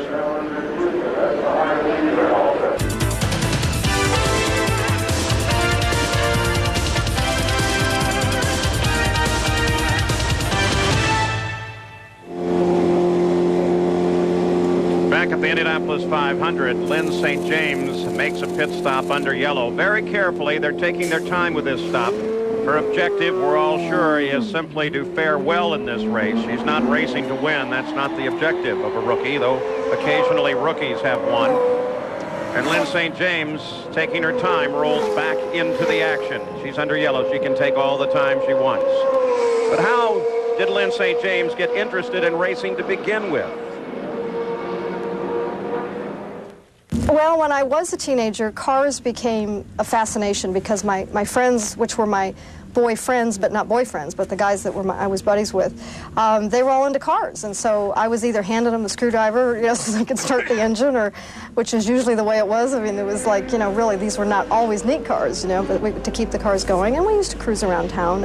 And I remember in those days, on Sundays, all the stores were closed. And in the wintertime, we used to go out in the big parking lot there at Kmart and do donuts in the, in the parking lot. And so it was there was an escape, I think, about racing. And there was also, it was just a lot of fun. I mean, it was just something that was really fun, and going to the races was fun. So that became an element, but I strictly as a spectator most of the time, except for a few times when I mouthed off and they let me drive, But I was the girl, so but it was okay. I mean, I was just part of that world, though, that I was comfortable when I was in that world. When I was with the guys, either at the races or just hanging out and doing things with the cars, I was comfortable. I realized that I was comfortable in that environment. So Lynn St. James under the yellow. There's another rookie, the fastest rookie qualified, Jimmy Vasser, driving for Jimmy Hayhoe. Dennis Conner also has an interest in that car. We continue under yellow here. Michael Andretti continues to be the leader. He started this race ranked 27th in laps led at Indy. Now he's up to 20th, passing such great names as Lee Wallard, Frank Lockhart, Jimmy Bryant, Tommy Milton, and Jimmy Murphy. Now, there are some changes here at the track this year, not just in the rules, but also in the physical plant. Here's Jack Arute.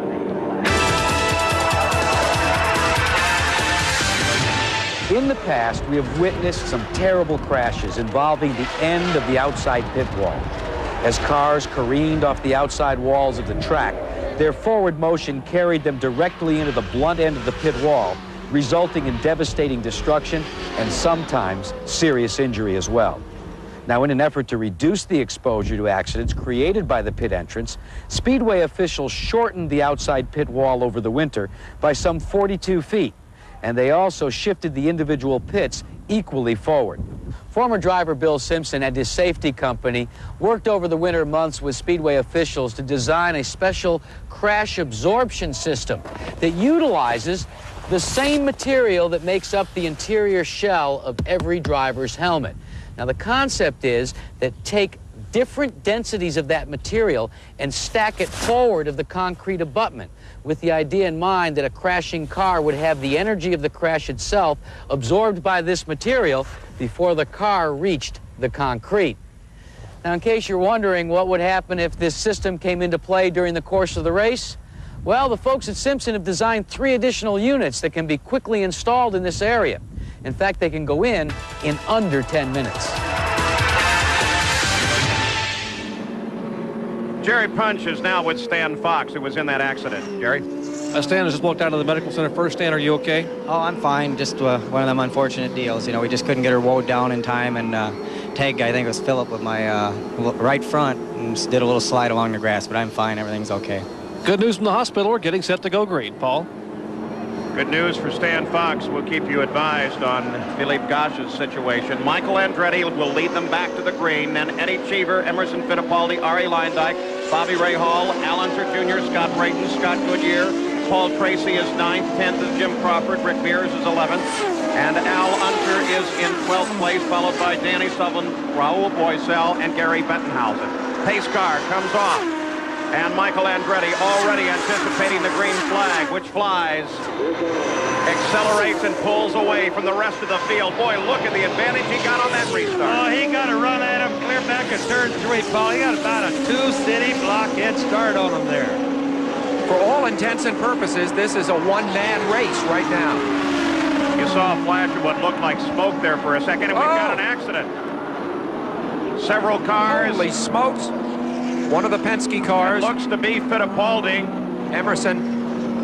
It's Emerson Fittipaldi tags the wall right on that restart. Who'd been running third. He was one of 2 other cars on the same lap as Michael Andretti. Well, Emmo had great fortune on the yellow. He was on the tail end of the lead lap, but was able to close up and get back into contention when the yellow came out.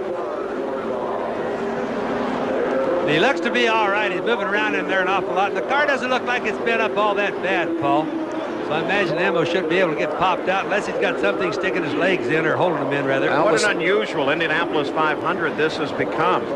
The pole sitter, Roberto Guerrero, has his problem before the start of the race and tags the wall. We've seen an accident like we haven't seen before between Gauch and Stan Fox. This is the view of this situation from Rick Mears' onboard camera. Mears had up ahead of steam.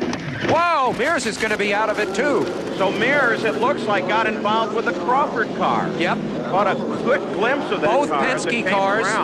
Both Penske cars put out at the same instant. A single situation and 2 cars out and the second Bernstein car. Oh, and he was caught. There was absolutely no place to go. In other words, it just was a wedge right into the wall, plus into the green car. Crawford there also. Well, there is an example of when your number is up on this track, your number is up. There's just nowhere to hide on an oval with a big concrete wall around the outside of it. It looked as they came back to green. We saw a lot of dust coming up. The track, of course, they've run very hard on a lot of this track. And there you see Emerson's problem. Emerson apparently got into some of the debris of that accident.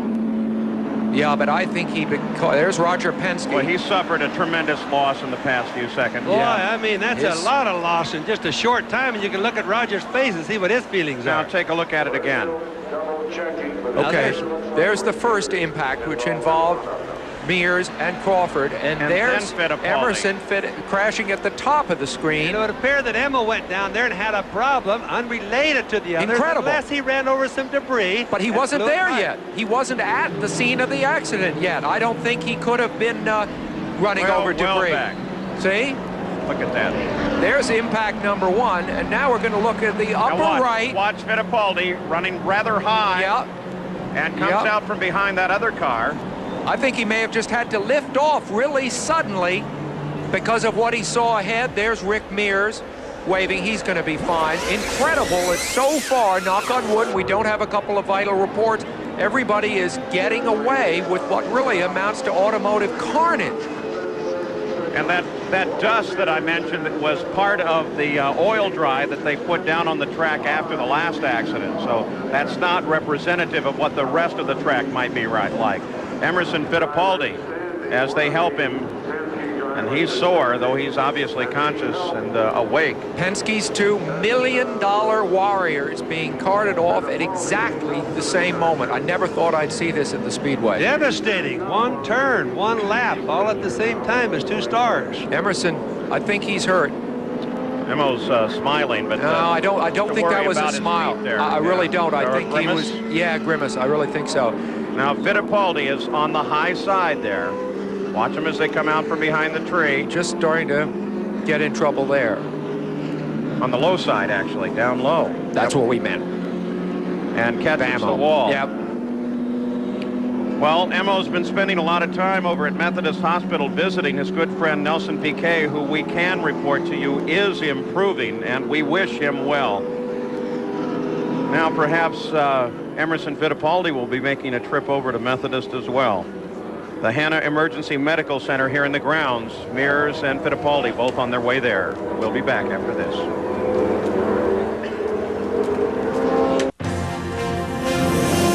ABC Sports presentation of the Indianapolis 500. Brought to you by Miller Lite. It's everything you want a beer to be. Miller Lite. It's it, and that's that. By Haviland Formula 3 Motor Oil. Add more life to your car. By Thompson's Wood Protector. Your best defense against water, sun, and mildew damage. And by A1 Steak Sauce. A1. It's how steak is done.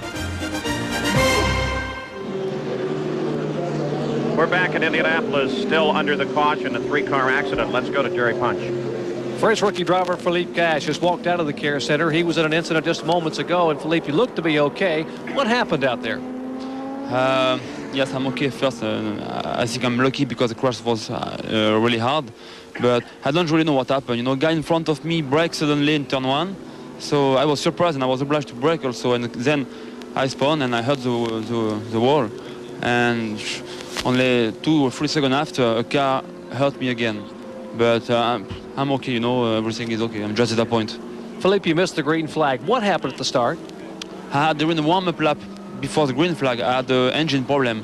The engine was cutting, running, and then instead of that, I spun in the first time, and I go into the pit to change the black box, the electronic box, and then it was okay. But I was 3 laps behind. Philippe Cash, okay here at the care center. Paul? Well, boy, that's great news, and that shows the strength of these race cars designed into them. Of course, safety is a masterful concern always at the Speedway. Let's get an update from Jack Arute. When Ray Haroon captured the first Indianapolis 500, the car reflected the automobile industry at the time. The Marmon Wasp, like its contemporaries, was a relatively new invention, and the concentration was upon ensuring that the car would withstand the test of 500 miles. Safety was a low priority.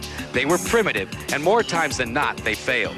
As the sport evolved, so did the cars. By the early 1950s, competitors were at the controls of an Indy Roadster, a vehicle built specifically for Indianapolis. Simply put, the Indy Roadsters were iron cars for iron men. They were built high off the ground. These monsters were welded together with enough steel to absorb the hardest of impacts. In a crash, the cars would spin, turn, toss about, and tumble.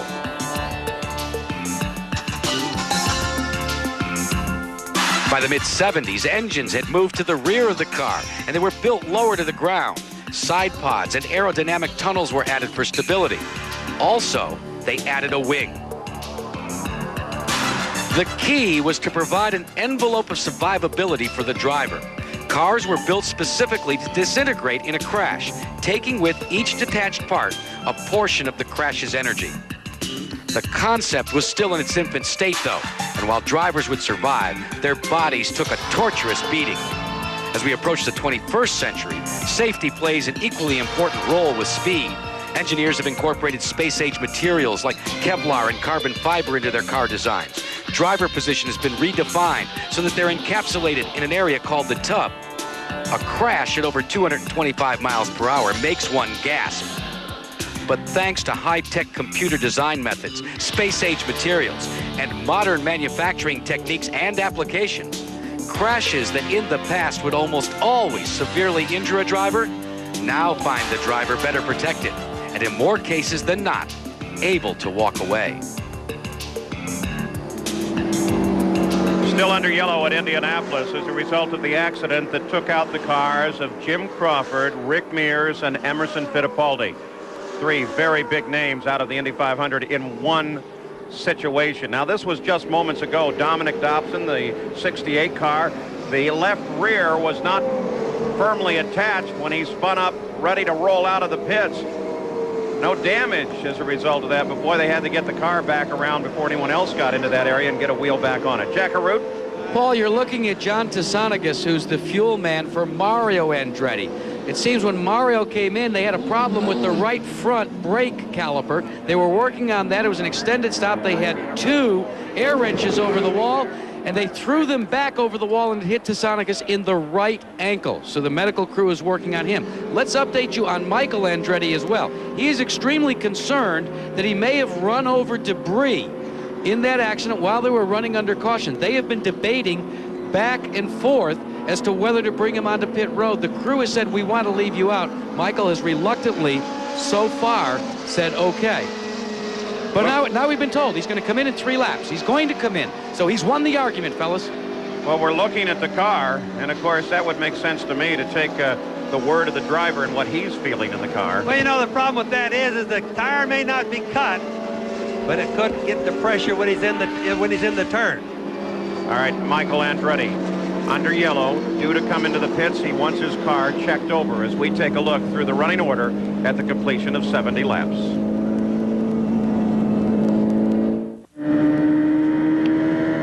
Anticipating a green flag now, which may have an adverse effect on Michael's plans to come into the pits as you ride with the younger Andretti. Yeah, this could be a decisive moment in the race. Pace car comes off onto the pit road. Michael begins to accelerate. He's not nearly as good a run off of the 4th turn as he got the last time as the green flag flies on the 82nd lap of the Indianapolis 500. And look at, and another car, and that's Mario. This involves Mario Andretti. You see him moving over toward the pit wall on the inside. Mario Andretti. Well, that's been more like a war zone today than it has been a race. We hardly get the race started, we have another crash. Very lucky for Michael Andretti. This will bring out a yellow, which will enable him to take care of his tire problem. Well, remember, Sam, we don't know that he has one. Let's tell everybody that, but he's just worried that he may have, and often the tires don't give a problem until you're in the middle of the turn. Now watch this as we ride with Mario. Waiting for the green to come out. The field strung out through the 3rd turn now. The short chute is ahead.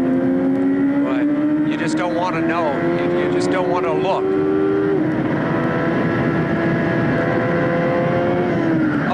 Back end just came loose. Boy, that gives you an idea how hard they hit here. Back end just came loose, just like you just said, Paul. There was, I don't think anybody else involved or anything else involved. 6th time that a crash has taken Mario out of the Indy 500. He's failed to finish in 20 of 27 Indy races.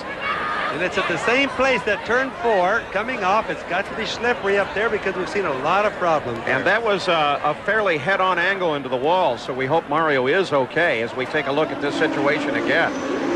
This race has turned into a demo derby, basically.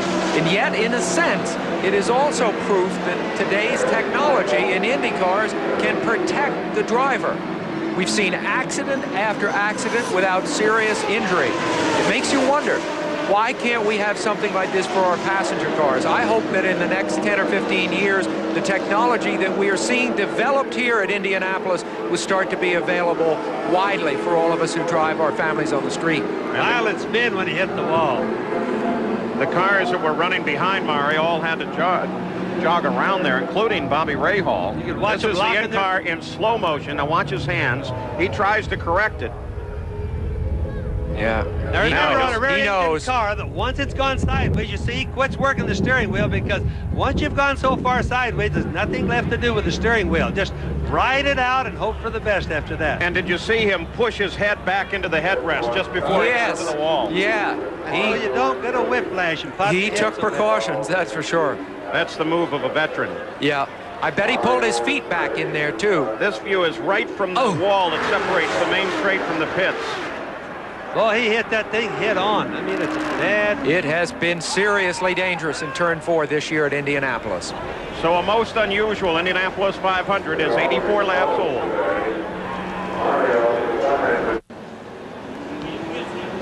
Back at Indianapolis and still under the yellow. Been a very busy day. 6 caution periods thus far. Michael Andretti is the leader of the race. Eddie Cheever is in second. The only 2 cars still on the lead lap. They've completed 85 laps. There's Bobby Rahal. He is down in 4th place. Eddie Cheever, of course, is going to have to hold off a charge by his own teammate, R.A. Lyondike. when we come back to the green flag, because Ari will want to come up and fast and try to get on to the lead lap and race with Cheever. Rahal, of course, has that Chevrolet engine, and only Ford engines are ahead of him. So the scenario which sees Rahal win as the other engines all break is in place right now. Bobby Rahal, the 1986 winner of the race, twice a champion in this series. We ask him, why, with all your businesses, do you still race? Must be love. I do love it. You know, I think we've got to work to make the cars safer, the circuit safer, but I don't, you know, I don't want to leave the sport now. And if I have an obligation to myself, it's to make the sport safer, so that not only will I benefit from it, but those coming up. And so, even though I could walk away from it right now, I really don't want to. I really love the sport. Bobby Rahal. And we are still under yellow here, waiting for the green to come out. Scott Goodyear on the pit road. Rahal had his Rolex watch that he won when he won this race in 1986 stolen the other day from his apartment here. He ran out after the thieves but didn't catch him. He needs another winner's Rolex. There's Big Al, who heads out after a stop under this caution period. The hope of the Menard team now. You know, you mentioned Big Al. He is the last guy to execute a big runaway victory in this race. It happened back in 1970 when he led a majority of the laps. Onboard camera still working on Mario's car, though the car is not after that accident in the fourth turn. It's on the hook being carried back through Gasoline Alley to Mario's garage.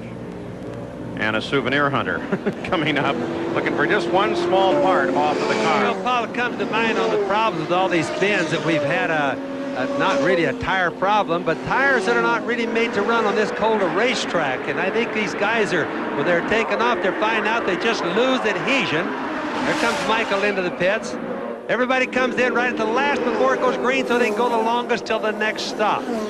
And right behind him, Cheever comes in as well. So this will be a battle of the pit crews as Michael's crew is ready for that car to arrive. Already Eddie Cheever has rolled into his pit. Well, I'll tell you, they were both observing that 100-mile-an-hour speed limit. Did you notice how slow 100 miles an hour looks? Because you get so used to 200 miles an hour. There's Cheever making a good getaway while Michael's car is still stationary. Eddie Cheever now leading. So Eddie Cheever with a quick stop moves to the front. And Michael Andretti rolls out of the pits. Routine stop under the yellow, both very careful about the speed limit. But it sets up, for the first time today, the possibility of Michael having to battle for the lead. He's going to have to make a pass to regain the lead. First time he'll have to pass somebody in an honest way, you're saying, Sam, instead of just lap cars. Our statistician, Greg Fielding, just pointed out to me that when Big Al, your brother, dominated this race back in 1970, he led 190 of the 200 laps. Nothing like that since then until now. Certainly makes the race easier when you do that. When you have to pass a lot of cars to race for the lead, it's a whole lot harder. Now, these cars are so similar. There is Cheever, who stayed out. That was Lyondike that came in behind Michael Andretti. Yep. The only difference being a little white on the roll bar, and I was looking at it and wondering about it. Especially, I was wondering why they would do it that way. And Bobby. The white front wings, too. I got them to change those yesterday. Why would they do it that way? I guess because they've decided this car has much more fuel and big stay out there. Because Lyondike needs to stay out, get ahead of the 2 leaders ahead of him so he can get back in the same lap. Then you would have 3 Fords running 1, 2, 3 in the same lap. All right, there's been some question about the tires' ability to stick in this cold weather. Let's get an update from Jack Arute. And Paul, with me is the director of racing worldwide for Goodyear Tire and Rubber Company. Leo, a lot of people are saying that the tires have not got the adhesion that they'd like to have. Is that due to the weather?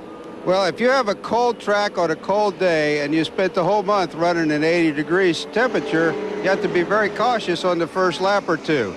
And I think the tires are fine, but they just have to be very cautious coming out of the pits. Well, that's important as we watch Eddie Cheever, your leader, taking on its tires and fuel. And one of the things there, Leo, there was a talk about a vibration. We just received a report from Chip Ganassi that it was simply a wheel weight and they don't have a problem anyway. There's not anything that Goodyear can do about the weather, is there? No, I mean, we're prepared for a cold day or a hot day. We're not blistered any tires. They're wearing great. We're happy with them. The guys just got to be careful getting out of the pits. I don't think you can say any more than that, guys. Well, in my memory here stretches back to 1960, and I don't remember a day nearly as cold as this. Believe it or not, when I asked the Goodyear engineers what difference the tires are, what is different about the tires this year than last, they said, well, they're rounder. Isn't that a strange Well, thing? the thing about it is, it's so rare that you have a cold day like this, and they can't make tires that'll work really cold and still work good if it's really hot. And if it's really hot, they blister all the time if they're not working right, so then they get knocked for that. So it's really not Goodyear's fault.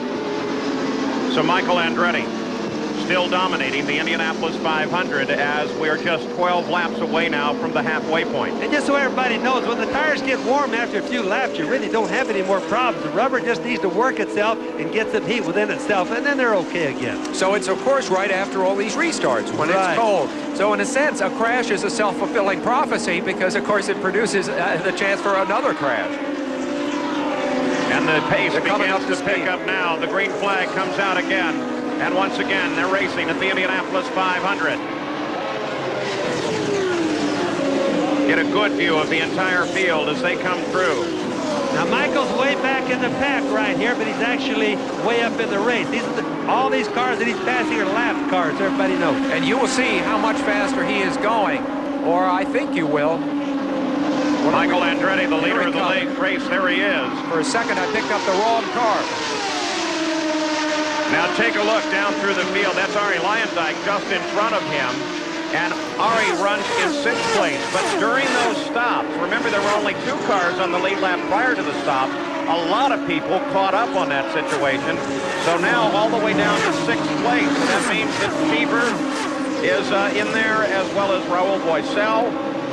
I'll tell you, Brayton, they all got their laps back. This is an ideal situation for Michael Andretti. He is probably the hottest, fastest, loosest, best driver of right today. And the fact that the track is so tricky only plays into his hands. Let's go to the pits once again. Kerry Punch is with Rick Mears' dad. Bill Mears, you just were inside talking with Rick. What's the story on Rick? How's he feeling? He's okay. He's not hurt hardly at all. His feet's okay and everything. How about Emerson Fittipaldi or Crawford? They were all in the same incident. I didn't really check. They were in another room, so I don't know. But I just went in and looked at Rick. He's okay, and they're going down, just check him over and say, be back in a little while. So we're happy. So they are going to take Rick Mears down the Methodist for some x-ray. That is good news as far as all the Mears fans are concerned. Paul? There's his mom, Skip, as well, that comes up. They both were able to go back to the medical center. Well, the numerology suggested Rick couldn't win his 5th this year because the spacing between his wins just wasn't right, and he started from 9th on the grid, where no one has ever won from. You know, I was wondering about that, though, because Danny Sullivan started on the same position that he actually won this race on, 8th position. But then when the pole sitter goes out, Sam, before the start, what does that mean? Change everything? The statisticians will have to worry about that one. Now, Michael Andretti continues to perform flawlessly in the Indy 500. He's now taken that engine further in the lead than it has raced at any time thus far this season in the first 2 races of the season, which run only about 200 miles. He's now approaching 250 miles. And there on the left of the screen, in that black car, is Bobby Rahal. And remember, a great many knowledgeable people in this sport picked Rahal, thinking that the Ford engines and the Buicks would fail along the way. Rahal knew what he had to do to be the, so to speak, winner of the Chevrolet part of this race, and he is leading of all the non-Ford engine cars right now. Now, Bobby Rahal runs in 3rd place. He is challenged from behind by Scott Brayton. And they're running laps at some great speeds. Boy, Leader of the race, Michael, has been up above 220 consistently since the start of the race. Whoa! And there goes Scott Brayton with the motor letting go. You know, I hate to say this, Paul, but Buick has just had problems today. Now, a lot of these Buick engines, just so everybody knows, have not all been built by Buick. They've been built by different people that Buick allows to build them. So they're not all the same problem, or at least they shouldn't be. They have different types of injectors on them, different camshafts in them, a lot of different concepts in these Buick engines. But boy, right there, pretty vivid example of what happens when you get into a sport with an engine, because it can blow up right in front of everybody. So Scott Brayton will fail to finish. Now, his 8th failure to finish in 11 Indy 500s. We'll be back after this message and a word from our ABC station.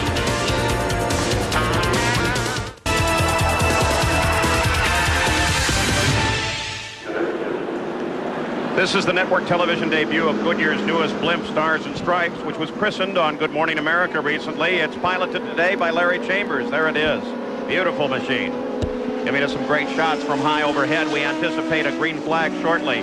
Look at the Buicks. We started the race with 12. Only 5 are left. Guerrero, Bachelor, Sneva, Fox, John Cack Crawford, and Brayton. All by the wayside, though not all due to engine failure. Some accidents involved in that as well. The last, of course, Brayton, as the green flag comes out.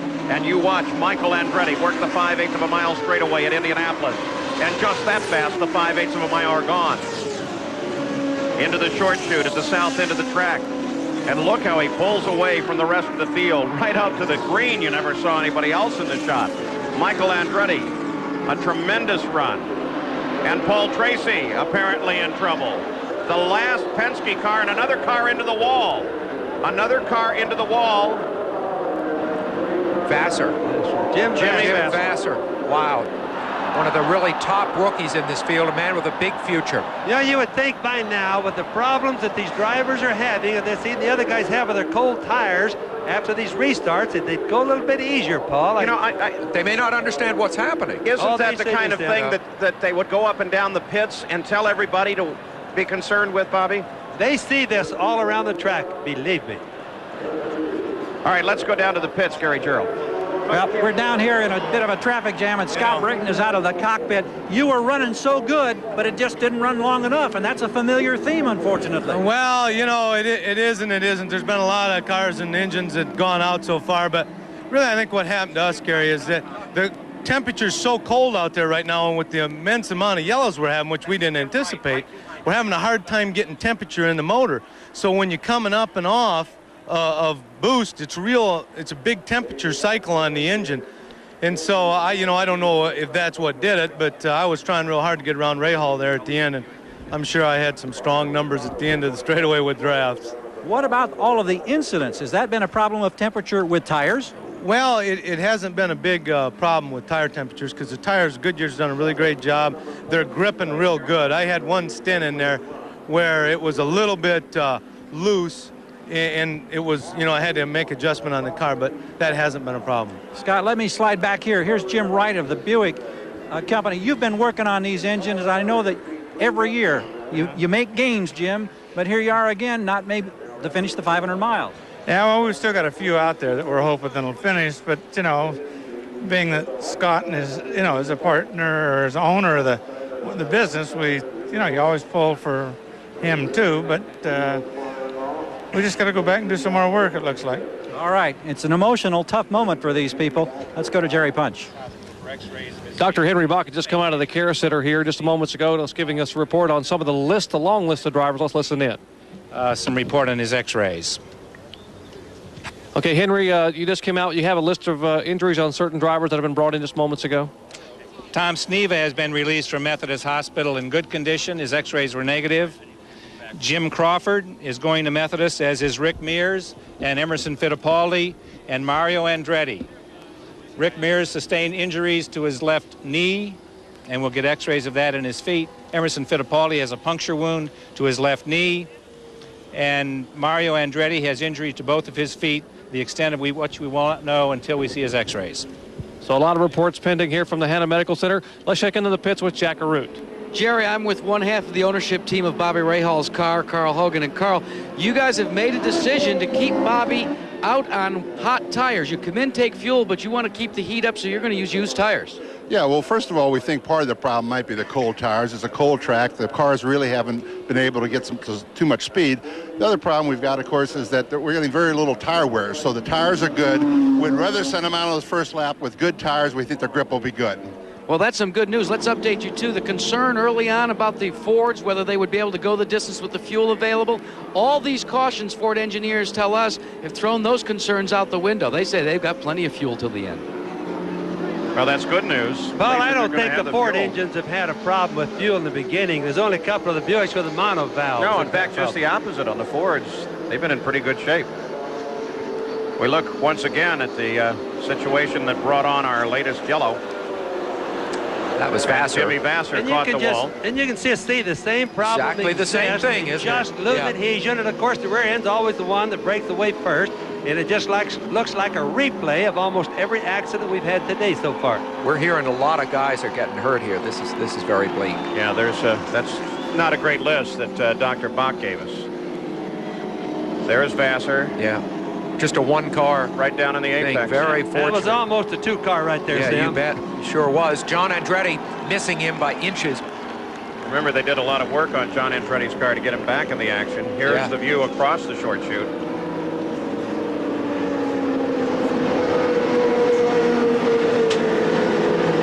A lot of damage to the right side of that car. Let's go down to the pits. Gary Gerald is with Rick Gallis. Rick Gallis, this is turning out to be a most unusual Indianapolis 500, but right now you're one of those teams where this race is coming into your hands. Well, we've planned it a little bit like this, Gary. We knew it'd be hard running with the Fords with their aero package, but we felt the car's been working good. Now it's getting quicker. I mean, we just run 221 and we're back on the lead lap, so you never know. At 221 and back on the lead lap, what have you had to do in terms of adjustments to get you up to that speed to get into this position?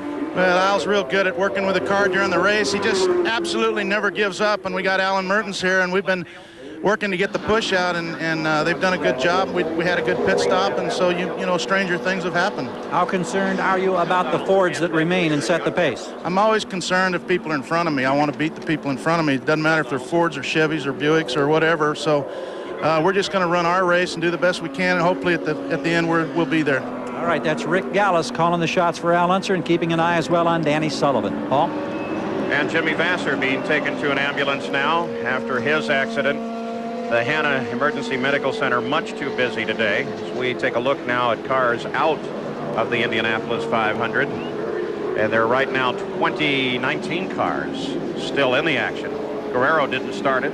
Eric Bachelor, Tom Sneva, Scott Pruitt, Gordon Johncock. Neither one of those is a result of injury. Philip Gosch, you saw him. Think back to how many of these were crashes, too. Yep. Stan Fox was involved in the accident with Gosch. Rick Mears, Jim Crawford, Emerson Fittipaldi, all in the same accident. Mario Andretti in a solo accident. Scott Brayton had his engine let go. Paul Tracy pulled to the inside just at the same time that Jimmy Vassar was catching the wall to bring out the current yellow. Looked like on Tracy that it was an engine on his, Paul. That Valvoline race summary, I'll tell you, it's very revealing to see how many of those were accidents. And it is also revealing, there's Lynn St. James's car momentarily in the pits, to see the really great drivers in this sport are coming to the fore right now at the front. Driving conditions are very, very difficult out here right now. And we've got on the leaderboard Michael Andretti, Eddie Cheever, Ari Luyendyk, Al Unser Jr., Bobby Rahal. These are very, very good drivers. Three four-time winners started this race, Bobby. One of them is out, Rick Mears. A.J. Foyt is 14th, 3 laps down. And your brother, Bobby, Big Al, is 7th, 1 lap down. We're still under yellow at the Indianapolis 500. Many of the drivers, like Scott Goodyear there, very wisely weaving back and forth, trying to keep heat in their tires on this cool day in Indianapolis.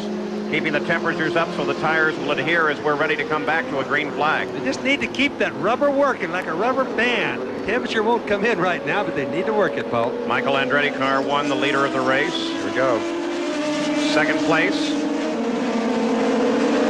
Eddie Cheever second. As the green comes out, the field comes back up to speed. Boy, they are accelerating very early. They picked up the power in the short chute between 3 and 4 long before they were inside of the green. Another car into the wall. Like you say, Bobby, it's surprising that they have not learned the lesson.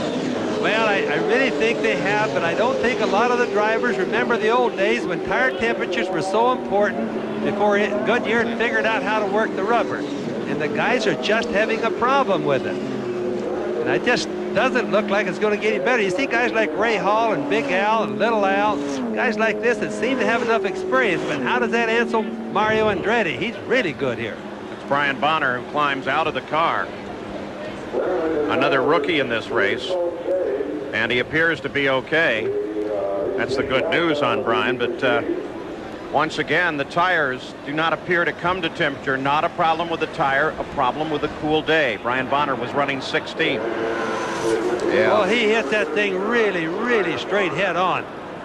Just goes to show you, though, sometimes the impact is just right. The driver doesn't get hurt at all. With Bonner, he's standing on his feet. It doesn't look like his feet are... I don't think he was really up to speed, though, do you? Yeah, exactly. You see, still a hard hit. You know, how many times could you even hit Danny head on like he did at 60 miles an hour and survive? I'd rather be sitting here in the booth than in his car, I'll tell you that.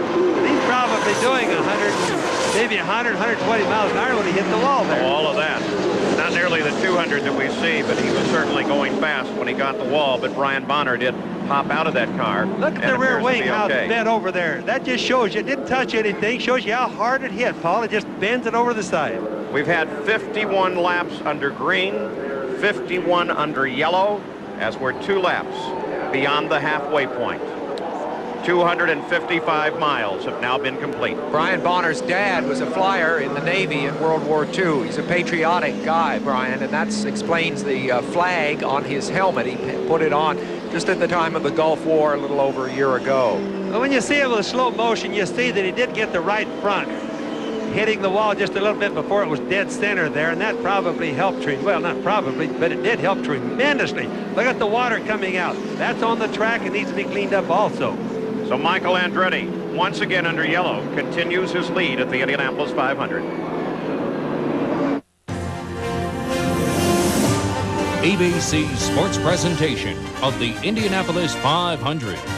Brought to you by Goodyear, #1 in tires. By Miller Genuine Draft, America's fastest going beer. By the Die Hard battery, now with more power when you need it most.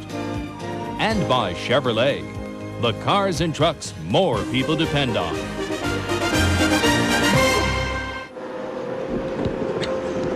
Brian Bonner out of the car. He sat up and leaned against the roll bar, but he needed a little help getting on to the stretcher, so they'll take him over to the Hanna Emergency Medical Center, named for the previous medical director here at the Indianapolis Motor Speedway, Tom Handa. And it's located just behind the garage area, not far from the first 2 turns of the track. It's a fully equipped medical facility. They're quite proud of it here. Jerry Punch reports. Of the 560 acres that comprise the Indianapolis Motor Speedway, one stands alone in terms of importance. On that one quiet acre is the newly expanded Hanna Emergency Medical Center. Inside this sprawling facility are some of the most highly trained medical personnel in the country, poised to save a life under the watchful eyes of Dr. Henry Bach. A flashing red light above the door kicks the system into gear, and Dr. Bach's troops man the communications cubicle. Finally, a telephone rings from the observatory stand, and the medical staff is given the particulars of the accident. Next stop is this computer, which puts the injured driver's complete medical history at their fingertips. This data allows treatment planning even before the injured driver arrives. In my opinion, I can't think of anything to make it more efficient, aside from the fact that you would put the track around a major hospital that has operating room facilities. Through our planning and through the way the system works out here, a lot of which was developed before I came here, I think that we have the most efficient system that we can under the circumstances that we have people out there driving 200 miles an hour surrounded by a concrete wall. Within moments, a patient presents via one of 7 ambulances. Now, a regimented trauma protocol begins. The driver's clothing is removed, and a rapid systems assessment is completed with strict attention to parameters of airway, breathing, and circulation. The goal here is very simple. You must buy the driver valuable time by stabilizing any life or limb-threatening injury. Many drivers may need further definitive treatment such as x-rays or even surgery. Thus, the Lifeline helicopter, an airborne emergency room, is always standing by on race day to transport to Methodist Hospital of Indiana, an 1,120-bed Level 1 trauma center. The driver that arrives here will already have benefited from this flawless operation that, within a sport of danger, functions brilliantly. I guess I don't know any way to more fine-tune our system than we have. In terms of experience for our people, in terms of the experience that the hospitals had at Methodist for treating trauma victims, in terms of our assessment on the track and our transportation in a very timely fashion down to the hospital, I feel very confident that we're doing the best job that we can do. Henry Bach, very professional at caring emergency care physician. As you look at the Hanna Emergency Center, A lot of people, friends, relatives, crew members waiting. Been so much business in there today. They also take care of spectators in there Everybody's very fortunate to have Henry Bach. He's, besides being in charge, he's a good doctor. Average speed of the race at the halfway point, 127.1 miles an hour. Troy Ruttman won in 1952 at 128.7. And here is the Valvoline race summary after 100 laps. We're actually at the 105th lap. Well, look at those cautions. 8 caution periods, only 19 cars left running. Watch little Al, you see his head bent over the left. That's a helmet strap pulling it over there. That's how far they have to pull it over because of the centrifugal force, the amount of pressure that your head gets so it's straight when he goes through the turns. Now here's something to consider. Michael Andretti leads. Eddie Cheever is second. A.J. Voigt comes in for a pit stop. Neither one of those have won. Arie Luyendyk, the third place car, has won the race. Then comes Al Unser Jr., who has not won the race. So will we see a new champion at Indianapolis before this day is over? It certainly seems possible. A.J. Voigt rolls back into the caution period. We'll be back. Back at Indianapolis, we are still under caution as we're looking at Arie Luyendyk's crew members. Notice the guy in the white hood over his head. He was helping get Arie Luyendyk's car out of the pits after a routine stop under the caution. Now watch him. He's there with the refueling equipment with the white helmet on. And as Arie Luyendyk was ready to pull away,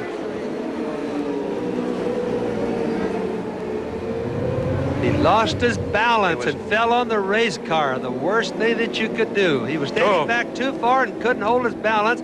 He's lucky he didn't get run over, Paul. Thank goodness the rules require the refueler to wear a helmet because he hit the wheel and then bounced off the track itself. Let's go to Jack Arute. Well, Paul, let's update you on first Bobby Rahal. Rahal, as you know, is elected to stay out on those hot tires. He reports that he has a slight push, but he says he would prefer to have the push at this point in time with the track conditions. Arie Luyendyk, on the other hand, they've told him, don't try to close in on the leader all overnight. You've got plenty of time, and they feel that they're going to have many more cautions. Well, let me show you something new that's here on pit road as well. These are pagers where you not only can get the subjects that you need, you know, you can be told when you need to call home, but check this out. We can now give you the running time and the scores of each of the cars as being by satellite, all the way up in the air and then back down here to pit road. Well, check out car number 1, Michael Andretti, who is ready to lead the field back to the green. But because of changes under the lap, they will be back in the field. The way they line up at the moment, Al Unser Jr. has the lead, followed by Bobby Rahal, then Michael, then Eddie Cheever, Arie Luyendyk, Scott Goodyear, and Al Unser. They are all on the lead lap, all 7 of those cars. Where there were only 2 on the lead lap, there are now 7. Here's Michael Andretti in the lineup as he comes to the high side, looking for room to race. Whoa! And it looks like they got this one safely restarted. Keep in mind, some of the guys that are just ahead of Michael, theoretically, on the same lap, only have to be passed by Michael one time. They'll go down the lap they were down. And there goes Michael alongside Danny Sullivan.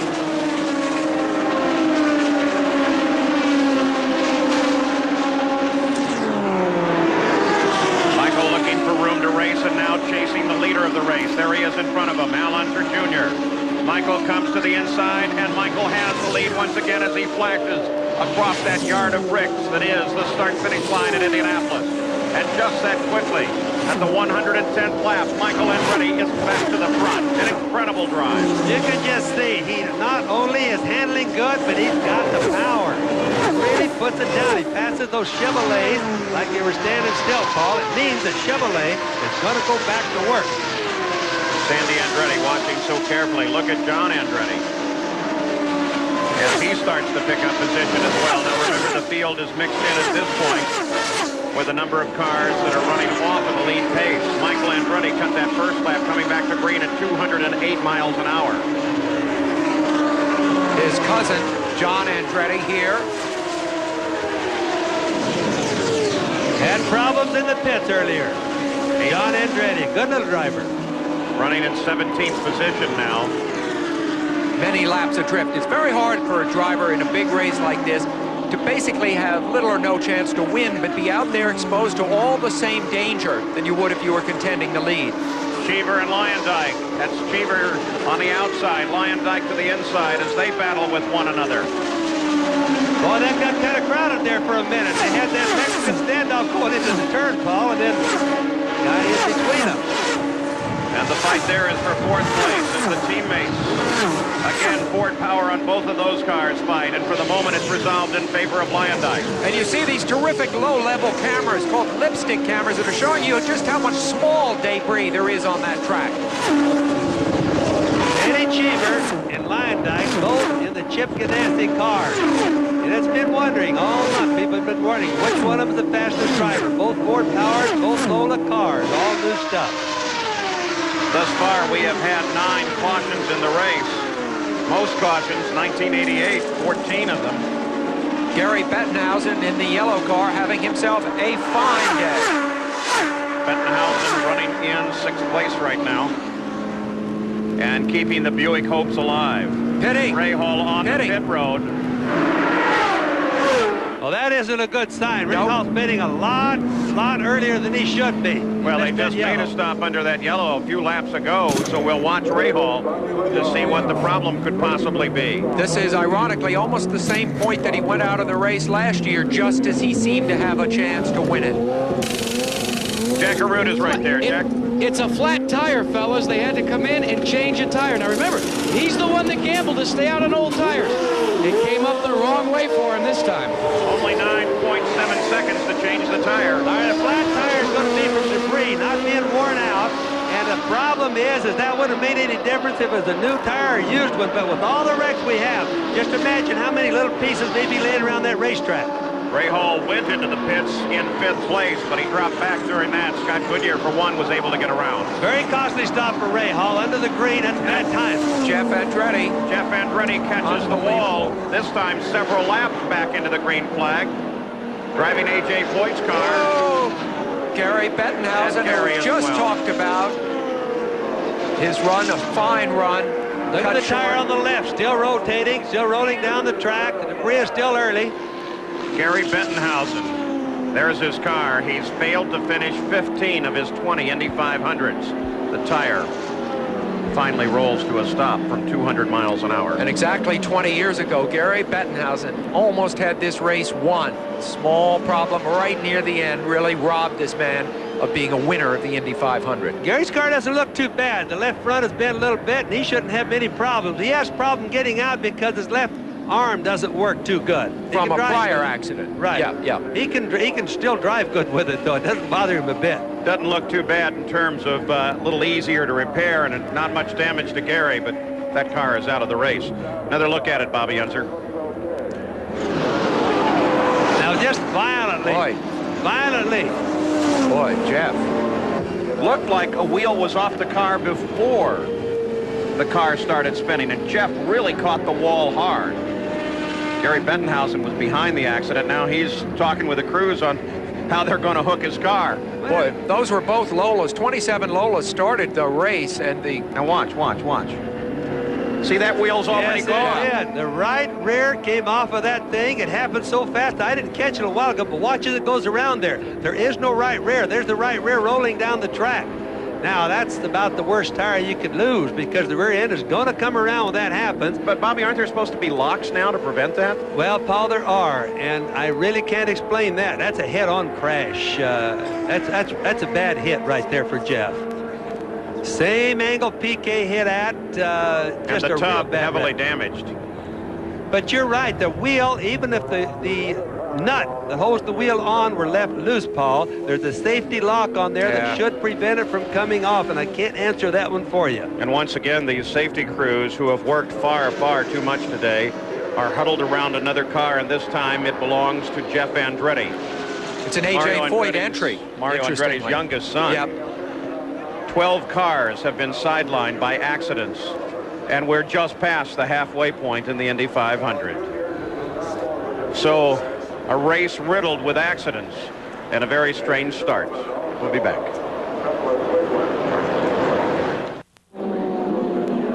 Out on the track as the field works under caution past, the safety crews work still trying to cut Jeff Andretti out of A.J. Foyt's car.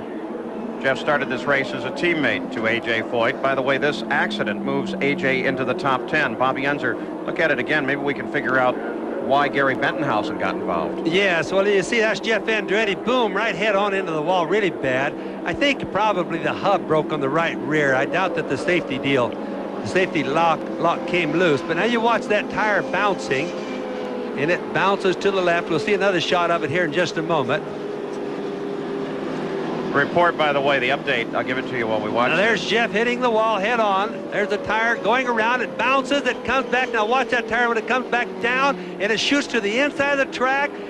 Gary Bentonhausen runs into it, hits his left front on it, and that's what put Gary out right there. There you can see the debris from Gary's car after the tire hits it, and he catches the inside wall. The report from the safety officials here is that Jeff Andretti is conscious, and they're just taking their time, being very careful at this moment, cutting him out of that car. But you know, we've got two Andrettis right now on their way to the hospital. Not good news. Giant crowd here has seen a most unusual race. Earlier this month, the fastest rookie to that point had trouble like we're seeing here now. His name, of course, Nelson Piquet. Sam Posey has an update on his situation. During his 13 years in Formula One, Nelson Piquet won a total of 22 races and 3 world championships, an historic career. At the end of last year, without a ride for 92, he went home to Brazil. Then came the Indy offer, which Nelson saw as giving him a chance to race while still leaving time to enjoy life. We spoke to him 2 weeks ago, just before his crash.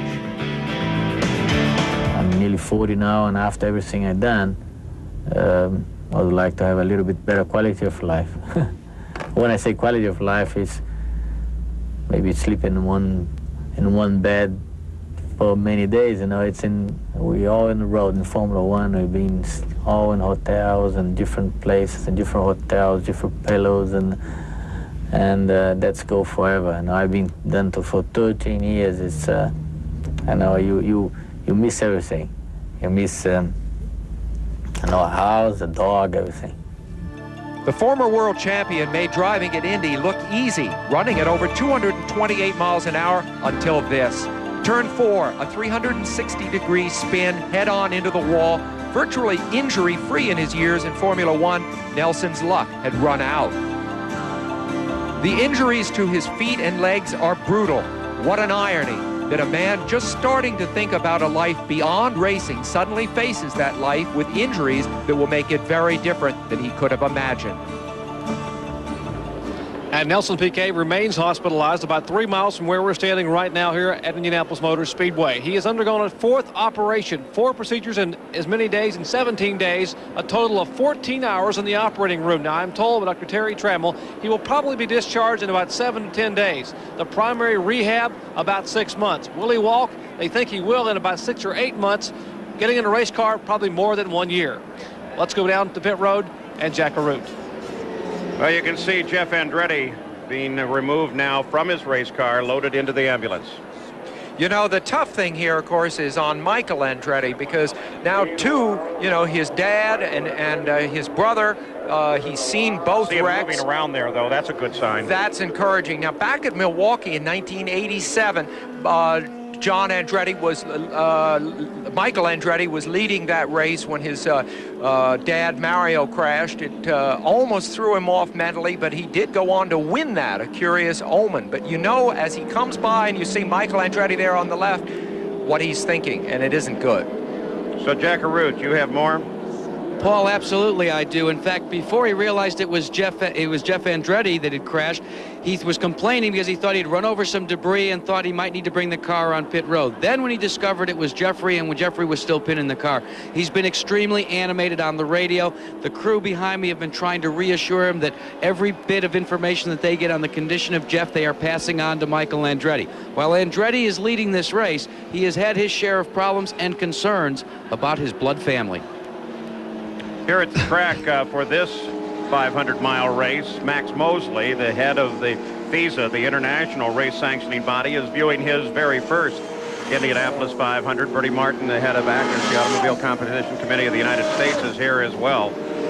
We take a look after 119 laps. 17 cars are out of this race. We've had 10 caution periods thus far as we look through the rundown of the field. Paul, I can certainly relate to the Andretti thing between the two brothers, between Michael and Jeff there, because Al and I raced together for a long time.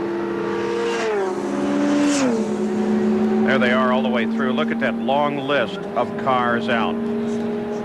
Now, in the mid-'60s, a lot of Formula One drivers came over here. Jackie Stewart, Jimmy Clark, most notable among them. Graham Hill took a victory here. But how do the Formula One drivers of today view the Indianapolis 500? We had an opportunity a week ago to ask them. Are they interested? What do they think of the Indianapolis 500? All I can say is I believe there's some fantastic drivers out there in America, and you know, I take my hat off to certainly a few of them for what they have already accomplished and what they do. Well, I think that it's a challenge, but it's quite different from what we do, and I think every discipline must have their own experience. So if I have to go to Indianapolis, probably I have to start everything again, and I don't know if that is the case after so many years of Formula One. If you're successful in Formula One, you can also do well in Indy and vice versa. There is no secret, no miracle. If you know how to drive a racing car, you change the characteristics of it, conditions, but if you know how to do it, you'll be doing one way or the other well in any place in the world. Andretti would like nothing better than to be able to go to Formula One and become part of that world, but probably it's contingent on his winning Indianapolis, or at least if he were able to win here today, it would help him considerably getting into Formula One. Sandy Andretti. The Andretti family having a tough day. Coming up later today on ABC Sports, 4 of the world's top women golfers will tee it up. The pressure is mounting. $115,000 on the first hole. It's a winner-take-all with thousands of dollars riding on each hole. Coverage of the J.C. Penney LPGA Skins Game continues after the Indianapolis 500 today on ABC Sports. Let's go down to Gary Gerald now. Paul, on this most unusual day of racing, there's been incidents in the pits as well. You saw Big Jim Wilson, the vent man for Ari Luyendyk, take that tumble, get hit by the wheel. This is why fuelers and ventmen wear helmets. You see the wheel mark on the helmet. But in the spirit of camaraderie, a new ventman has been brought into the team. Lance Laufman, who comes over from Jim Crawford's team, the Quaker State team, has now donned the gear. He's back in the race, now a part of the team for Ari Luyendyk to service him on future stops. A lot of camaraderie on this strange day here in the pits. Oh, and they say racing is a family. Lynn St. James, this race has been so hard on the rookies. Only she and Ted Prappis, the only 2 rookies of the 7 that started, left in this race. She's going to emerge as one of the heroes of this race. She's used her head. She's used her experience as a racing driver, of which she has quite a lot. She's doing a very good job out here. Yeah, she is, Tim. She's a darn good driver. Look at the guys now. They realize that they have a problem. He's the other rookie, the 31 car. And a guy that barely made it into the race. He had 2 accidents here last year during qualifying, went back to Los Angeles pretty well beaten up, and he came back determined to make it into the field. I think he was scared and spooked by this place throughout most of the month. He must be pretty pleased right now with the way things are going. He currently runs 11. You can watch those guys trying to work their tires now. I started to say a bit ago that they really know that there's a problem. They're taking it seriously. Now they're getting ready to go for the green. There it is. As we come back to the green flag again, now it's a matter of being very, very careful. Michael Andretti is the leader of the race. In second place is the number 6 car of Ari Luyendyk. His teammate, Eddie Cheever, runs in 3rd place. In 4th place is Al Unser Jr. And his dad is just behind little Al. The move is inside Rahal, but Rahal runs in 7th, so he is a lap down, not a battle for position. Rahal's big problem was stopping under the green with a flat tire, just in case people forgot. Dropped him to 7th out of the battle for the lead. Rahal tried to hold on to that car, was hoping that he wouldn't have to bring it in. But here comes little Al. This is going to be an exciting move. On the back of Bobby Rahal. But and now, he comes around to the inside. Does he have the downforce to stay ahead of him through the turn? The answer is yes. No problem. I talked to little Al before the race started. He told me, he said, Uncle Bobby, I'm going to keep a lot of downforce in the car. Because even though it's cold today, they thought they'd get a lot more adhesion. The tires are just not working good on the real cold racetrack.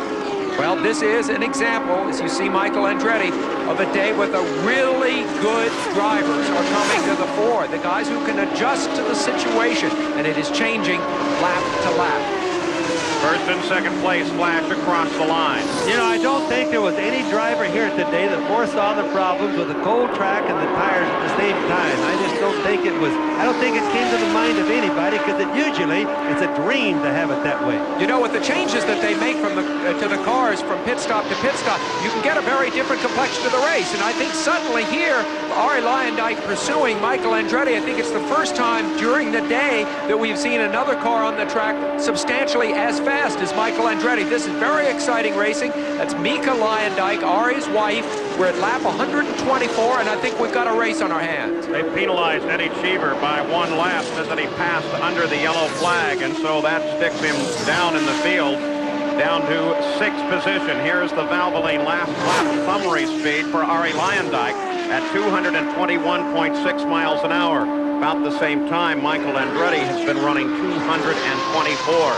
Michael is really flying. Remember now, during the practice sessions and after qualifications, the guys all decided what do they want to do. Do they want to set their cars up for the latter part of the race, which would mean not too much wing, so they would have a lot of straightaway speed, or would they like to have a lot of downforce? And I think what we're seeing now is like with Eddie Cheever, or excuse me, with Luyendyk right there, is they probably left a lot of downforce in their car, knowing that it might get slippery, and they have a lot of horsepower to pull it. Makes a lot of difference in how the different drivers set up. Might make a lot of difference on the different wrecks we've had today, Paul. So Michael Andretti in front, Arie Luyendyk is second. Al Unser Jr. is third. His dad is fourth. Fifth is Scott Goodyear. Eddie Cheever has been pushed down in the field as a result of that penalty. Arie moving his head around a little unusually in the cockpit there. I'm not sure what that could be about. Maybe a little strain to the neck muscles. I would not want to have Arie Luyendyk stalking me, because it was a race very like this that he wound up winning 2 years ago, Bobby. Sam, the new Lolas have had a lot of buffeting inside the cockpits, and that's probably what's moving his head around. He'd probably like to move his neck a little bit besides just a whipping back and forth that the air does to the driver. You think with all the yellows, they've been able to rest their necks, but the G-forces are so high here that you get very tired racing this race. And between the helmet straps or the pads on the right-hand side, they can't move them like the old days. There's 4th place. That's your brother, 4-time winner of the Indy 500. We talked about Rick Mears coming in here. Is it possible your brother's going to be the first 5-time winner? Well, Paul, it certainly could happen. They have the horsepower and the Buick to do it. He hasn't had a lot of practice with it, though. Let's go to the pits, Gary Gerald. Here's Chip Ganassi. What's happened about this penalty for Eddie Cheever? Gary, I have no idea. I mean, they came in and just walked over and said that we passed Al Jr. under the yellow. I don't know when. I don't know how. And, I mean, that's not something that Eddie does. I don't understand why we do that. We've been ahead of the guy all day. Why we'd have to pass him under the yellow to get up on him? We don't have to do that. So, I mean, I want to know what lap. I know nothing about it right now. I'm waiting to talk to USAC. Is there an appeal process? Well, there better be. If there is, I'm going to be on it. All right, you heard it from Chip Ganassi. Let's go to Jack Arute. Well, Gary Gerald, we finally caught up with Gary Bettenhausen. Gary had such a terrific run going. Take us through the accident. Well, I think it was a black car. I think it was maybe Jeff Andretti. I'm not sure. Spun coming off of turn 2, and parts and pieces flew everywhere, and I was trying to dodge the debris, and I guess a tire came out of the sky and hit my car in the left front wheel and knocked the toe in out and put me out of the race. The Bettenhausen family continues to be star-crossed here. How many more years can you come back? Because, boy, you've had some terrific rides. I don't know. Right from the start, well, we ran good for a few laps, and then problems, and then we got the car working and running good. And I killed the engine on one stop, but I don't know. Paul, take my word, he'll be back next year. You bet he will, and he'll always be fast. Gary Bettenhausen lives 40 miles from the track here. Al Unser runs in 4th place. Now, here's the official word that they say that Eddie Cheever passed the number 11 car of Raul Boesel. Remember, Raul is replacing Hiro Matsushita, who broke his leg in an accident here earlier in the month. And at the same time, though, the contest seems to be that Cheever is maintaining that Raul waved him past. Michael just kicked the lap speed up. Now get this, 228.6 miles an hour. So Michael is upping the ante as we take a look at the Valvoline race summary. 10 cautions. The record is 14. 16 cars are running, fewest cars running at the finish of this race. 1966, remember they had that first lap accident? Only 7 finished that race. All that just shows you, if he's got that kind of speed, that he's had it all along. He's led this entire race for the most practical part of it, and it just shows you what the price of poker could be at the latter part of the race. Now, all the other team guys monitor every lap, so they'll be knowing what it's going to take to outrun Michael towards the latter part. To see Big Al competitive with that Buick makes me remember that, he passed his driver's test back in '65 with a Maserati engine car. And since then, he's driven Fords, Audis, and he gave both Cosworth and Chevy their first Indy victory. So think of that as he now leads the Buick contingent. What would happen if those Fords started to drop by the wayside that are ahead of him? You just saw the Valvoline last lap speed for Big Al. Circling this track, 221 miles an hour right now. Boy, I remember the last time that he came to this race to replace somebody. Danny Ungaius was supposed to drive for Roger Penske, then Danny couldn't. They put Al in an old car, and he went on to take his 4th win. And this time he's replaced the injured Nelson Piquet, who we just had an update on. The point is, he had a brilliant qualifying run after almost no practice in the car at all. And I guess, Bobby, your brother, there's Paul Newman, is just a real good racing driver, even now in his almost mid-50s. Well, more than any other racetrack in the world, Indianapolis respects people that know what they're doing, experience. And Al has a lot of experience. Being a 4-time winner, he already knows how to win. And that helps an awful lot here. Poor rookies, they have to stay here a long time before they can get these advantages. A.J. Foyt waves Michael past, almost a salute as he came past. A.J. running down low on the track.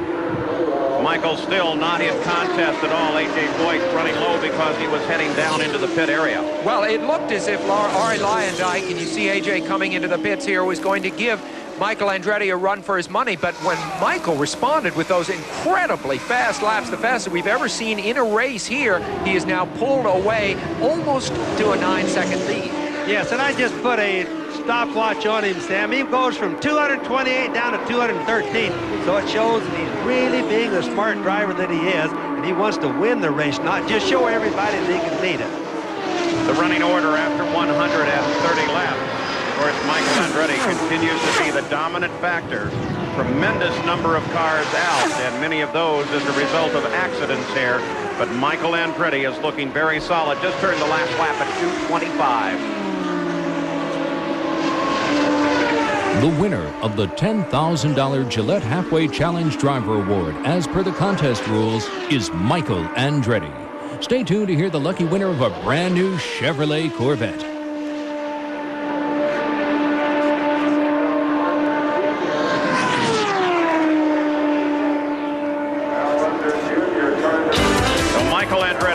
Continues to lead the Indianapolis 500. Ari Leyendijk runs in 2nd place.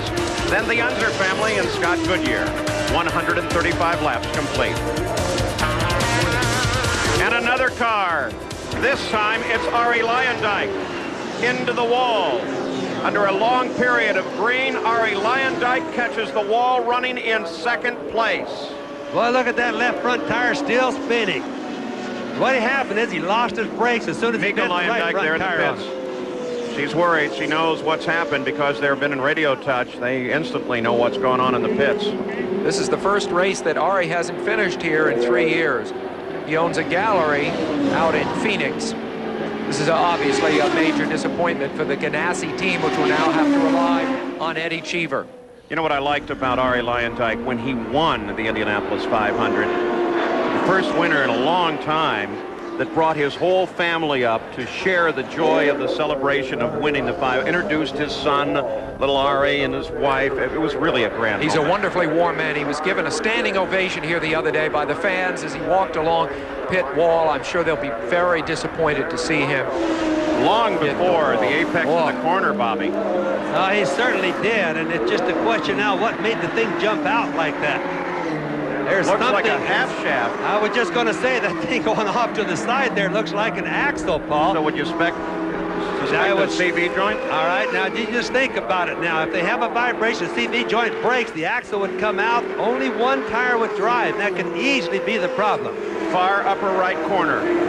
Yes, Paul, in fact, you see the car just literally went straight. Most likely didn't lose his steering. That piece we saw come out has to be a half shaft. Fortunately, good angle of impact with the wall. Ari should be okay, but Mika is still concerned, and we're back under yellow.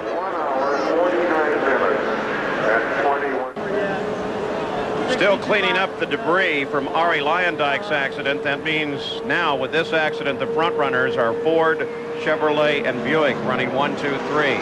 Michael Andretti, Al Unser Jr., and Big Al. One more angle of it, Bobby. He was pretty lucky the way he caught that wall. On this particular one, we didn't see that drive or axle going off to the side. All right, further information, Gary Gerald. Yeah, this is what Eddie Cheever dragged in on his car. It's a piece of jab rock from the skid plate underneath the car, not from his car, but apparently from his teammate Leyendijk's. It did not damage Cheever's car, but this is the kind of thing that drivers are always concerned about, debris of any kind on the racetrack. Let's go to Jack Arute. Well, Gary, there may be a small problem on Michael Andretti's car. By our calculations, he should be able to go with one more stop. But on the fueling of the last time that they came in under caution, they did not take on a full load of fuel. By our calculations, they may be minus about 2 gallons. Well, that could have an adverse effect on his run for a win in the Indianapolis 500. Michael Andretti, still under caution, is still the leader.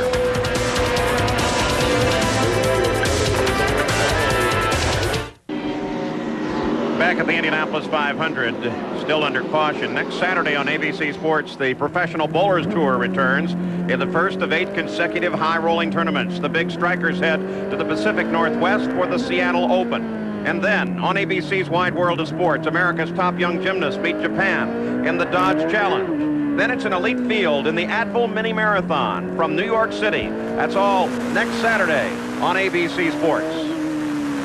This, by the way, is the, coming up in 2 days, the 50th anniversary of the American Forces radio and television service, who has carried this race both on radio and television for such a long time. To all of the servicemen and women around the world.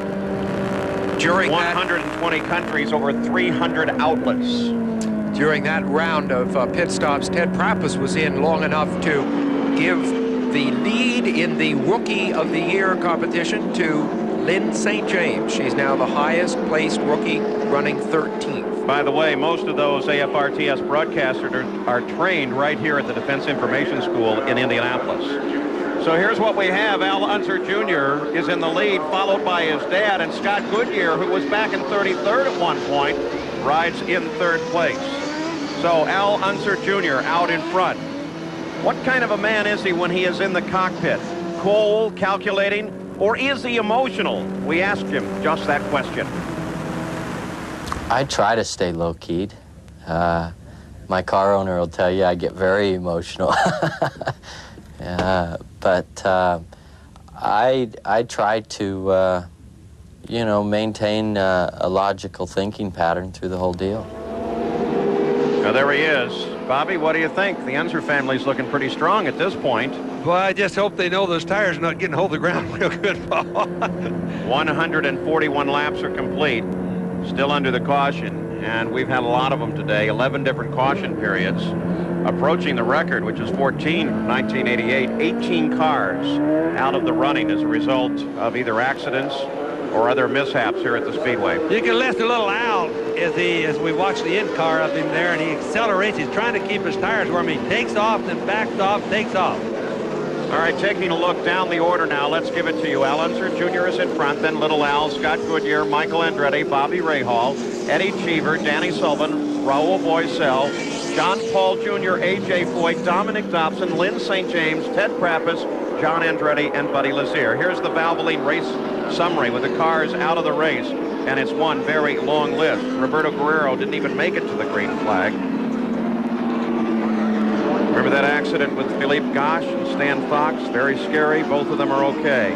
Rick Mears, Crawford, Fittipaldi, Mario Andretti, Scott Brayton with a blown engine, Jimmy Vassar in that accident, Jeff Andretti, Gary Bentonhausen in that accident, and then most recently Ari Leyendijk when he caught the wall. Valvoline race summary for you on a very busy day at Indianapolis. This is certainly going to be a day, no matter how it comes out, that Michael Andretti is going to remember. His father and his brother both in the hospital, and he is dominating this race. There's your first place car, Al Unser Jr. Look back in the field, and there is Big Al. He runs in second place.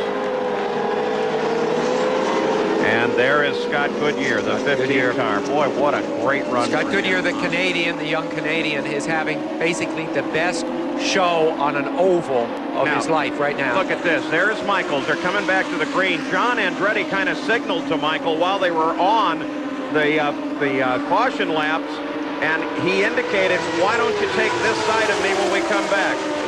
And that is Cheever running down low right behind Scott Goodyear as we're back to full speed racing. Cheever needs to get unlapped. He's making a hard run at the start there. That's so he can get back on the same lap because of the penalty that Ustad gave him. So he's really trying hard on that. First 4 cars run on the lead lap. Eddie Cheever driving as fast as he can now, trying to catch up to the leaders. And also keep your mind that little Al is out in front, but he knows that Michael Andretti is right behind, not too far, and he does have speed on everybody. Michael does. So Eddie Cheever has some distance to make up. Went down a lap because of the penalty. They said that he passed Raul Boisel under the yellow. Chip Ganassi, the car's owner, certainly disputes that. Bobby Rahal has made it back onto the lead lap as well. There's all of them. Look at John Andretti come down to that inside line in the yellow car. Usually, if you go down a lap in a race like this one, you're out of business. That has not been true today. Boy, with all these accidents, that's changed that totally. Usually, like Sam says, a lap in Indianapolis is the end of you. Of course, Rick Mears doesn't believe that. He's been a lap down and then won the thing. Now Michael having to work his way carefully through the field as opposed to Boisel in front of him. And Michael gets around him. Michael, by the way, continuing to climb up the all-time leader list. He started the day in 27th place. Considering that long lineage here at the Speedway, Michael now runs in 14th. Most recently passing the records of Maury Rose, Roger Ward, Rex Mays, Johnny Rutherford, Bill Holland, and Jimmy Clark. Wow. Michael Andretti leads a lot of races. He leads the typical IndyCar races that are held throughout the rest of the season, often winning with a majority of laps led. There he rips past A.J. Foyt. Now A.J., just by staying in there, is giving himself a great day in his 35th Indianapolis. A.J. runs in 10th place now as Michael coming back up through the field and ready to do battle with the leader of the race, Al Unser Jr., after getting past Big Al. Little Al, 220-mile-an-hour laps. Now that's kind of showing you how hard he's running to try to stay ahead of Michael. He knows Michael's coming. Yeah, but remember, Michael, we've seen him in the race at laps above 225 miles an hour, Bobby. Well, but Gallus has already told little Al that, and he's counting on the traffic. But there he goes by it. And there's Big Al making a move. Look at Big Al taking it back. Big Al gets it back. All right. Al saw that one coming. Boy, there's a veteran move. That's the first time Michael has been passed in anger all day long. And I'll bet anger is a word that figures in Michael's cockpit. Where did that come from? That's good racing. That was a good pass. Michael did get a little bit caught there. Don't you agree, behind Cheever? And that gave Al a run at him. But even so, we'll see how quickly he can counterattack. Well, plus drafting helps an awful lot. Plus that Buick engine, we know that has a lot of power, and he gets a run at Michael. There's no way he's going to do anything but go right on by, which he did. So this is the fight for second place. Sandy Andretti is having one very long day. Big Al almost out of nowhere. Now here comes Michael back to the inside, and Michael takes Big Al. Yeah, the way those things like that happen so easy, where it looked like Michael had so much power, he has 2 gears in the transmission.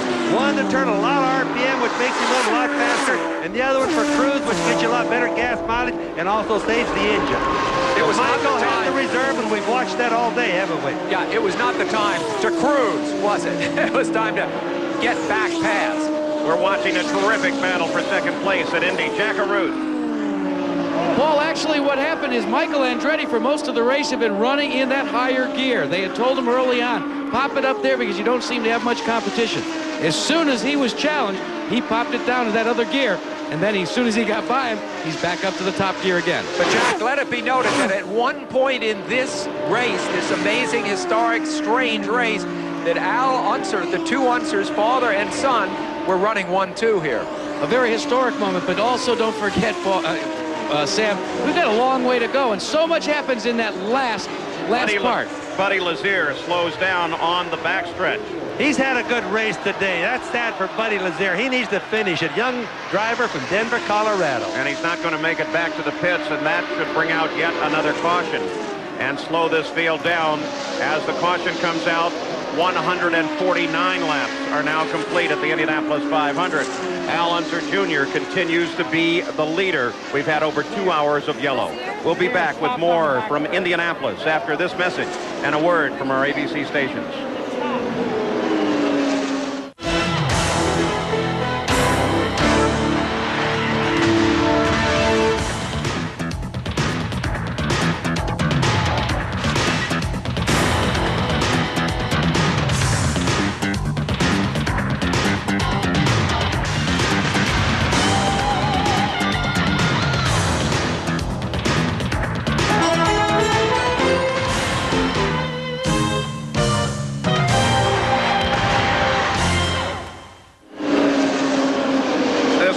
Ago, Buddy Lazier, he was still in the car when we left you.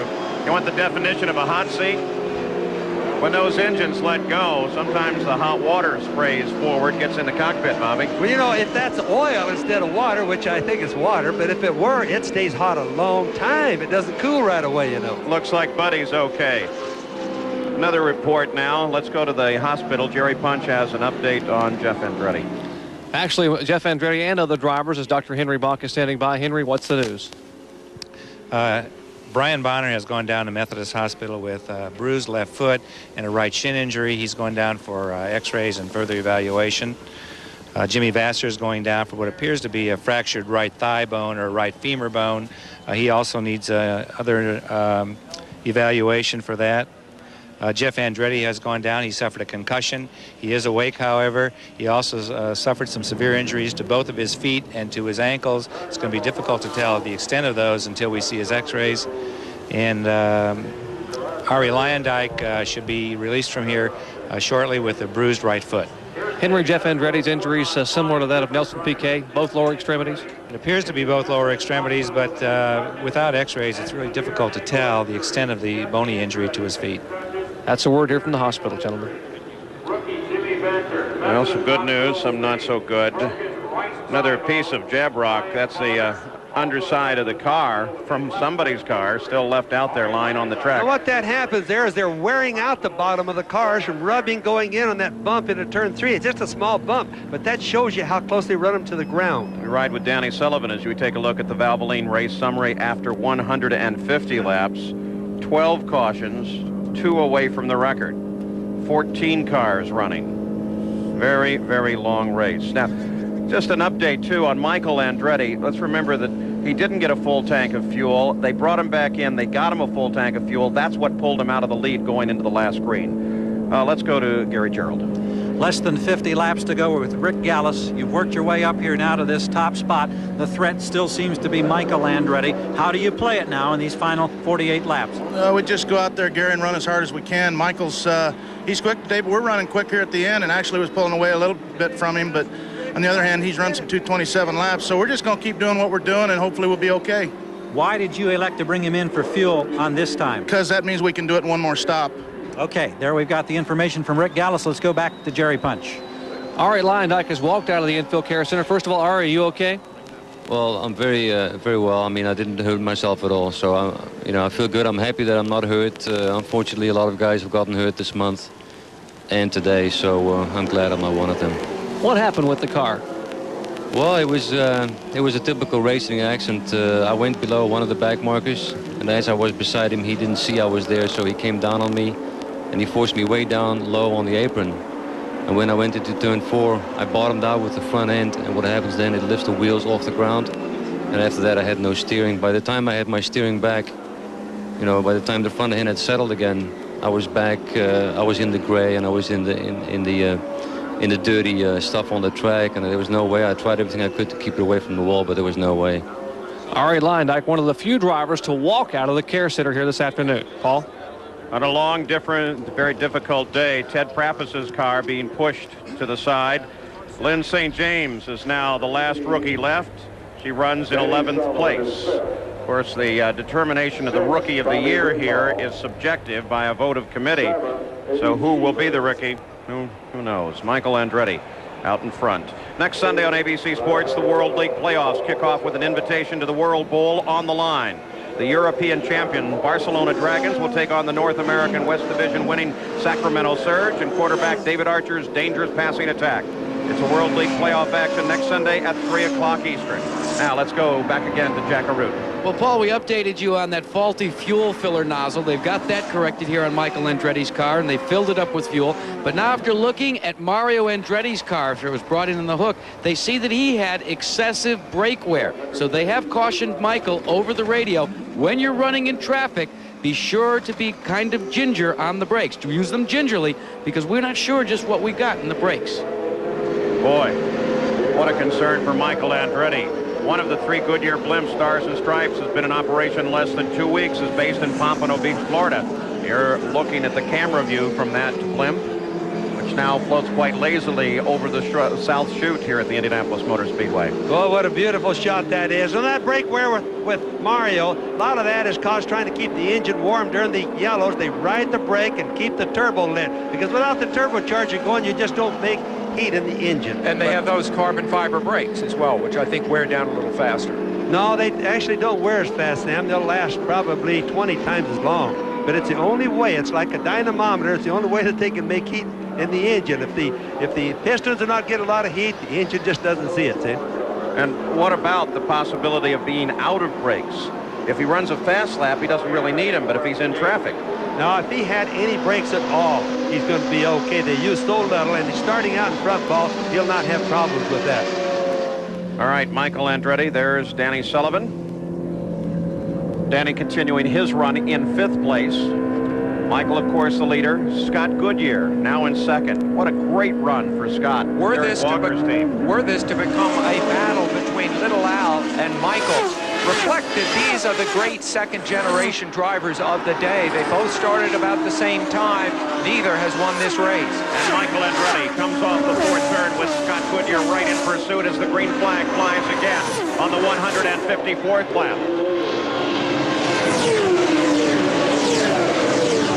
Get a good view of the rest of the field. There's Big Al. The leaders at the moment not in contact as they have to work through other traffic to get in contact once again. Often these cars are painted the same. At the end of the race, we can tell Big Al's in the yellow car. There's Michael to the, or excuse me, Little Al to the left there. You can tell him because we don't have so many lookalikes in the race. 10 of the 12 Buicks that started this race are out, but one of them, in Al Unser's car, runs in 4th place. The other belongs to John Paul Jr. He currently runs at 9th. Aboard Al Unser Jr. in 3rd place. You're seeing what it looks like to go about 230 miles an hour. According to our calculations up here in the booth, Little Al didn't need to stop the last time. He could have done one more stop to the end and stayed in front and raced Michael. When Rick Gallis said they'd done that, you didn't look too happy about it. No, I think it was a bad decision. I don't think Rick did right on that one. In fact, I'm pretty sure he didn't, but he often sees things through a different set of eyes, and maybe he had other good reasons for it, Paul. You know, as you reported, Scott Goodyear in 2nd. Realize he started this race dead last. Absolutely. Took the car that was qualified by Mike Croft. It was a prior agreement that if Scott Goodyear got pushed out of the race, that he would take over Mike Croft's car. That's exactly what he did. Started 33rd, now runs in 2nd. He did. And Jim O'Donnell, the owner of that day, the guy that sponsors it, has got to be one happy man because he knows he has a good race driver in Scott Goodyear. Deja vu. Tom Sneva drove from 33rd to 2nd in 1980. Will Scott Goodyear be the second man to do that, or maybe 33rd to 1st? Remember 3 years ago in 1989, Little Al tracking Emerson Fittipaldi, same view, much the same situation. There's his wife, Shelley, tapping that pencil. Don't think that the drivers' wives don't feel emotions in the pits. And Big Al and Little Al right there together. Now, in case anybody's sitting watching TV and wondering about the father and son here, hey, it's not father and son as far as they're concerned. If Big Al can take Little Al, go on by him, he'll do it. Little Al runs in third place. Big Al now closes in. Years ago, back in 1983, Little Al did some blocking for Big Al, but trying to get Sneva slowed up a little bit. I don't think we're going to see that happen today. No, that really wasn't blocking as much as it was trying to ruin Sneva's air that time. I think that one got pumped up a little bit. Spoken like an unser. They maintain the interval as the unsers continue their battle for third place. Big Al with Buick power, Little Al with Chevrolet. And a little more conservative approach to the engine as compared with, say, Roberto Guerrero or Jim Crawford, right, Bobby? Yes, this, the engine that Big Al's using, it's a Buick, but it has 7 butterflies. It's a 6-cylinder engine. It has a butterfly on the injectors for every cylinder, plus the old monovalve butterfly in the back. So that's 7 for the engine, made it a lot more drivable. Easier to start the races and all. Boy, look at Danny. Wide open eyes as he checks this information that comes up on his dash panel, a computer-generated display for him. Look at the speed. Watch the throttle over here. This is an interesting, where it says throttle. That's percent of the throttle being open. There's 98%. The 98% would be 100, incidentally. They're off just a tick. But look at it going through the turns, and look where the car's going at the same time. Now, during qualification, some of the practice deals, it would be 100% all the way around. But he's down to 40% there at times. Those are lateral G's. It's the first time we've seen that in real time. Now, there's no lateral G's on the main straightaway. Watch, though, as he turns into the corner. Here we go. Up to 3.1. That's a bunch. You know, if you pull 2.5 G's in an airplane, you think your head's going to go down with your feet. 3 times his body weight, which means that helmet and everything around him is the same increase. I talked to Danny Sullivan the other day when he got back after a few days in Aspen. He went home for a while, and I said, you know, you got a pretty good chance in this race. And he said, I would be happy with 5th. I think he's going to be very happy with what's happening. Over there, and you'll see that he has 2 gears also, like Michael would have, Sam. 1 for going, 1 for cruising. He's in the cruise gear right now. Danny Sullivan was running in 5th place during all of those laps, remains there. No one in contest at the moment. The Chevrolet engine, Paul started mentioning, would normally turn about 12,500 RPM if you really wanted to go. 162 laps are complete. Gary Gerald now watches from Scott Goodyear's pits. And indeed, watching anxiously is Derek Walker. Derek, you've got to be delighted. Does this surprise you that you could come from the back of the field to be running second? Well, I think anytime you come from the back to, this far up the grid, you got to be pleased with the results. The guys have worked great all day, made great pit stops, and Scott's been, just doing a great job out there, so we're real pleased. So much attention on Michael Andretti. Little Al, can this team win this race? Oh, yeah, anytime you're this close, you can win. We got one more stop to make, and then we're down to the last, fuel tank run. Biggest concern leading to this point? Just running fast enough in traffic is our big problem. All right, Derek Walker watches and waits anxiously, and Scott Goodyear continues to hold second place. Derek Walker is the guy that was with Penske for so many years. Team manager over Penske, out on his own right now. They've also penalized the number 68 car of Dominic Dobson for passing under the yellow as well. Just took him a lap down further from his position. So at the front of the field, it remains car number 1, Michael Andretti. We'll be back.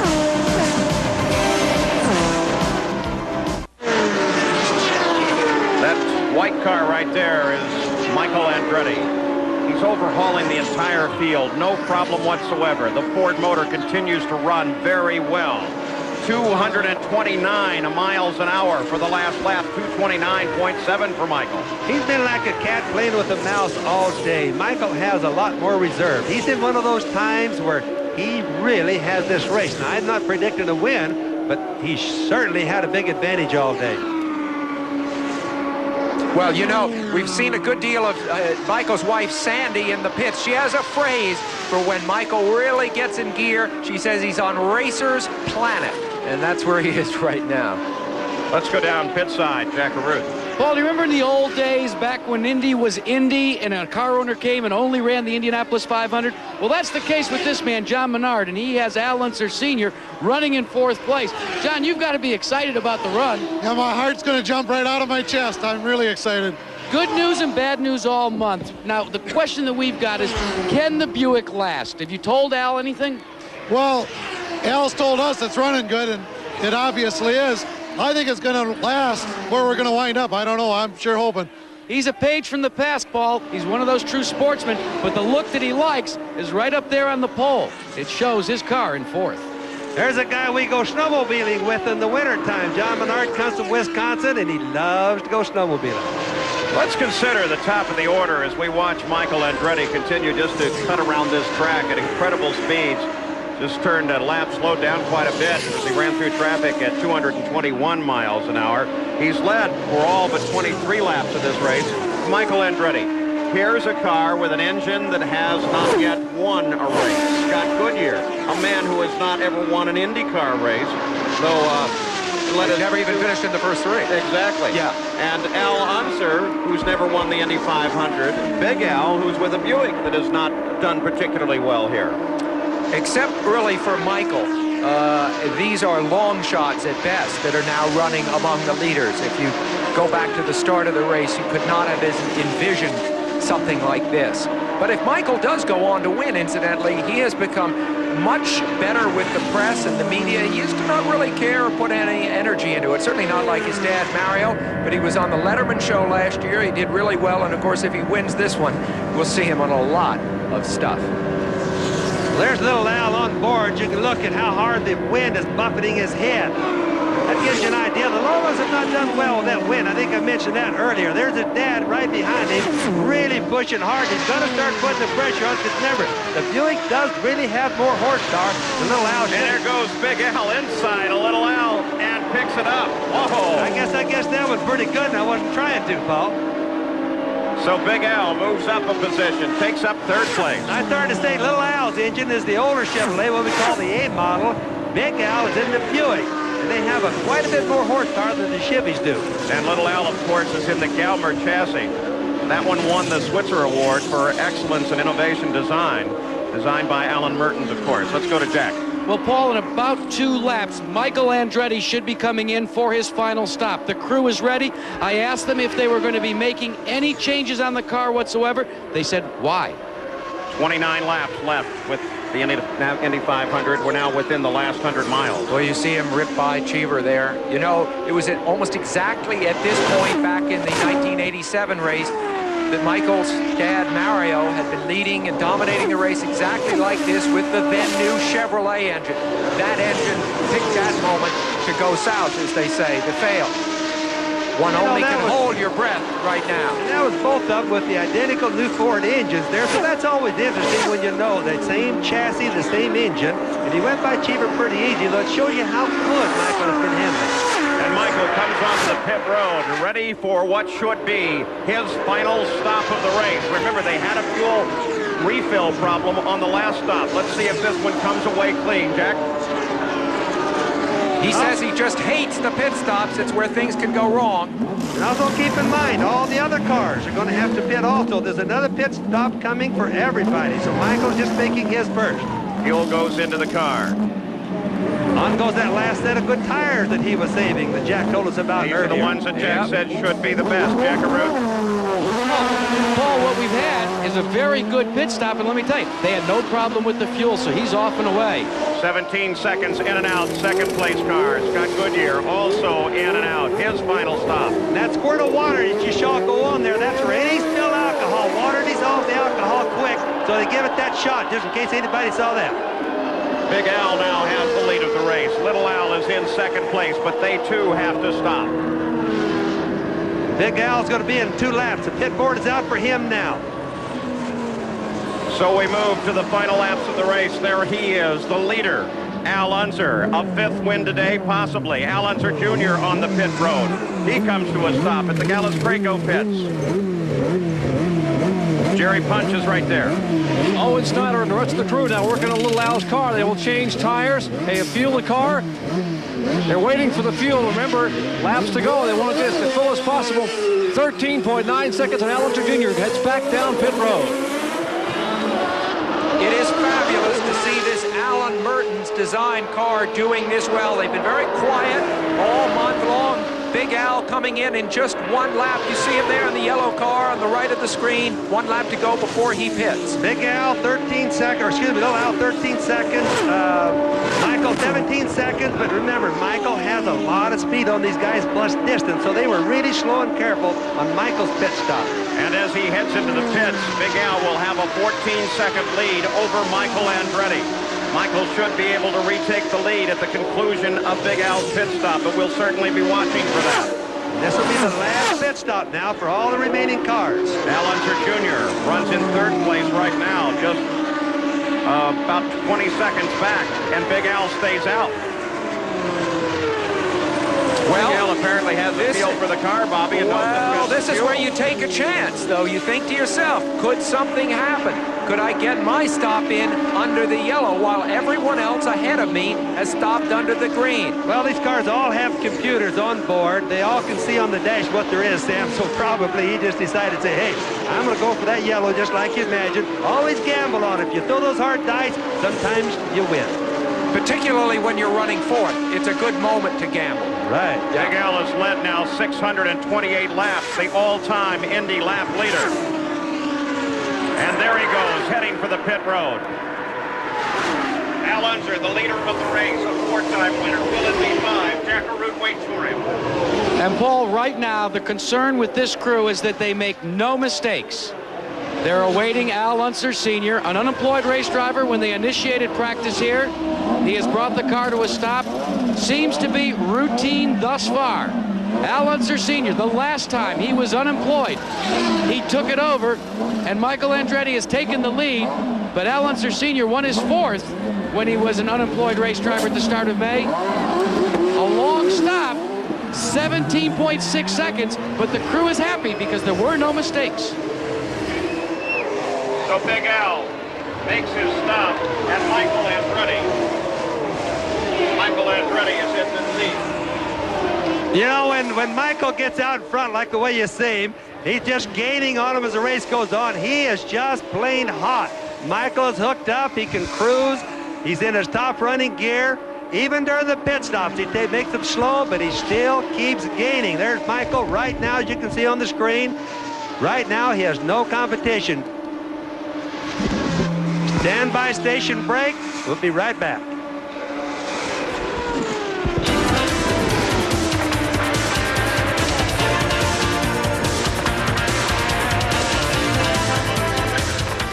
Ahead of him, Scott Goodyear in 2nd. Bobby Rahal ready to come into the pits. He was in 4th prior to turning down to this stop. Jack Arute. Well, Paul, they're going to make a change on the front wings. The crewman goes to work and takes 1/2 turn out of both front wings as they add fuel. That's the only adjustment they're going to make on Bobby Rahal, other than removing a great deal of trash from the radiator area.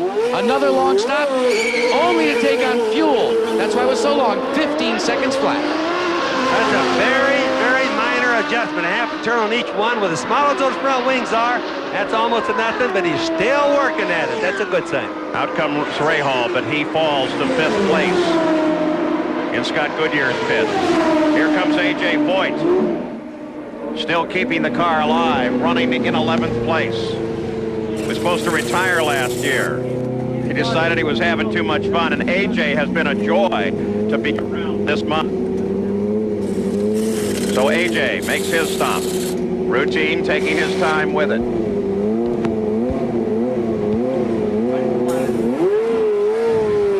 And there he goes after 19 seconds. A.J. Voigt rejoins the fight. Michael Andretti is still the leader of the race. There's Scott Goodyear. Mario, by the way, Mario Andretti was 29 years old when he first won here, his only Indy win in 1969. Michael is... No, Scott Goodyear there, as you see on the screen right there. McKinsey Financial people up in Canada. It's all Canadian. Other than the team, the mechanics themselves is all Canadian. That was Little Al right behind them. And you can just imagine how happy they are. They started last. We have Eddie Cheever in the pit, getting tires, fuel. Looks like a routine stop. All right, so Eddie Cheever makes his stop. These are the final stops of the race. Michael Andretti just on a lap at 218 miles an hour. The finish is coming up in Indianapolis.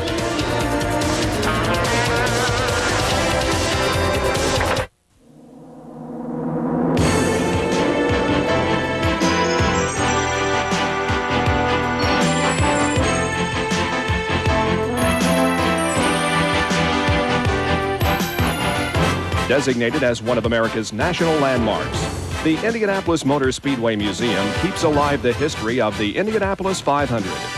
Come visit with us and find out why the 500 is the greatest spectacle in racing. Back at Indianapolis, the 76th running of the great 500-mile race. Al Unser Jr. is chasing Scott Goodyear. It's a battle for second place. Ahead of this battle and turning laps above 220 miles an hour is Michael Andretti, the dominant power in this race, and he's 25 seconds ahead of the second-place car. But the battle for second, should anything go wrong with Michael out front, is one of the best we've seen in a long time. 3 cars locked in a tight battle, all with two of them with the Chevrolet engines, Big Al Unser with a Buick, and of course out front a Ford. Now here's 2 cars, Goodyear's car and Little Al's car, that are virtually identical cars as far as the make. The engines, all that stuff is the same. The air is going to be the big deal here, Sam. Whether or not Little Al can get close enough to him where the dirty air, the mixed up air, doesn't bother his handling enough. Now Scott, as you watch him through the in-car cam, is not going clear down to the grass. This is good for Little Al, because Little Al can go a little bit lower and still get air to his front wings. The traffic is really helping Little Al. Look at there, right by Scott Goodyear. He's going. And there he got by. And Little Al goes for second place under Scott Goodyear. Little Al moves into second. 188 laps are complete. Now the reverse is going to happen. Can Scott Goodyear live with that dirty air that Little Al is making up now? Scott Goodyear's wife, Leslie, she watches from the McKenzie pits. Bobby, you said that these 2 men are driving the same kind of car. Of course, they're not actually. Little Al has the Gallmer chassis, while Scott Goodyear has the Lola. And it's interesting to see that they are handling a little bit differently and cutting through the air a little bit differently. What they share is the same Chevrolet A engine, the kind of engine that has won this race for the last 4 years. Well, I'll surely bow to that mistake. They've been on Lola so long, Sam, I got excited and I forgot about that. I'll bow to that one. Michael Andretti just turned a lap at 221.2 miles an hour. 11 laps to go in the Indy 500, and Michael is slowing. Michael is slowing. The rest of the field is coming past. Michael Andretti is slowing down. Al Unser Jr. will take the lead as Michael Andretti slows down at Indianapolis. An unbelievable turn of events. The man who has dominated this race on the 189th lap. Suddenly the car slows and Michael appears to be done.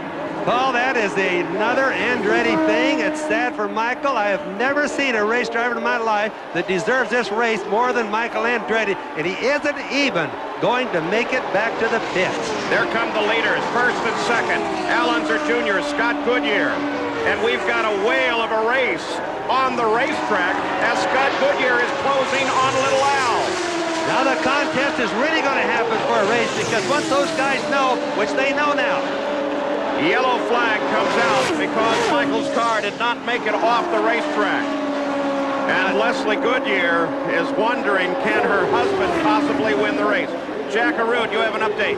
Paul, it was very simple on the radio. He radioed in, "I can't believe it. The engine quit." And about 400,000 people here cannot believe it as well. They are all on their feet. And Michael wants that car back to the pits.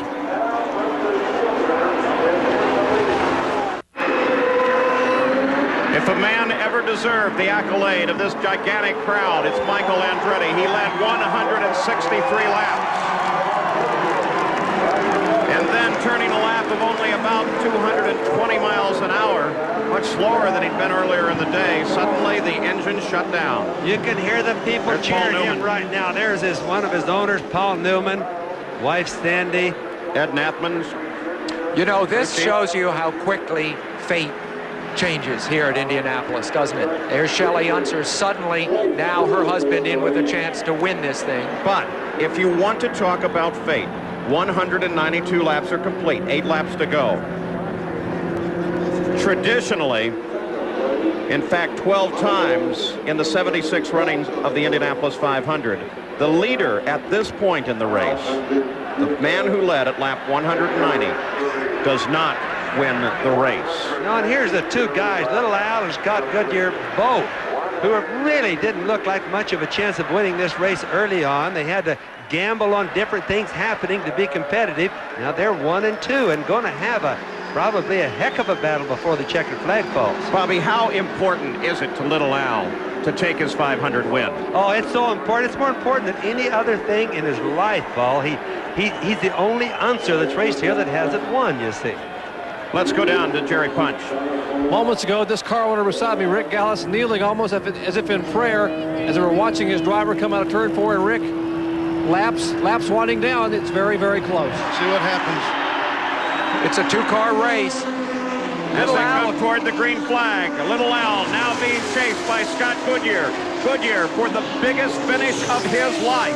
Little Al probably has a decisive edge in experience in these situations. If you think back 3 years ago with his last lapped battle with Emerson Fittipaldi. But it may very well be that today Scott Goodyear may have the better machine here. You see Little Al trying to throw him out of his slipstream, his draft there, by cutting across the straightaway.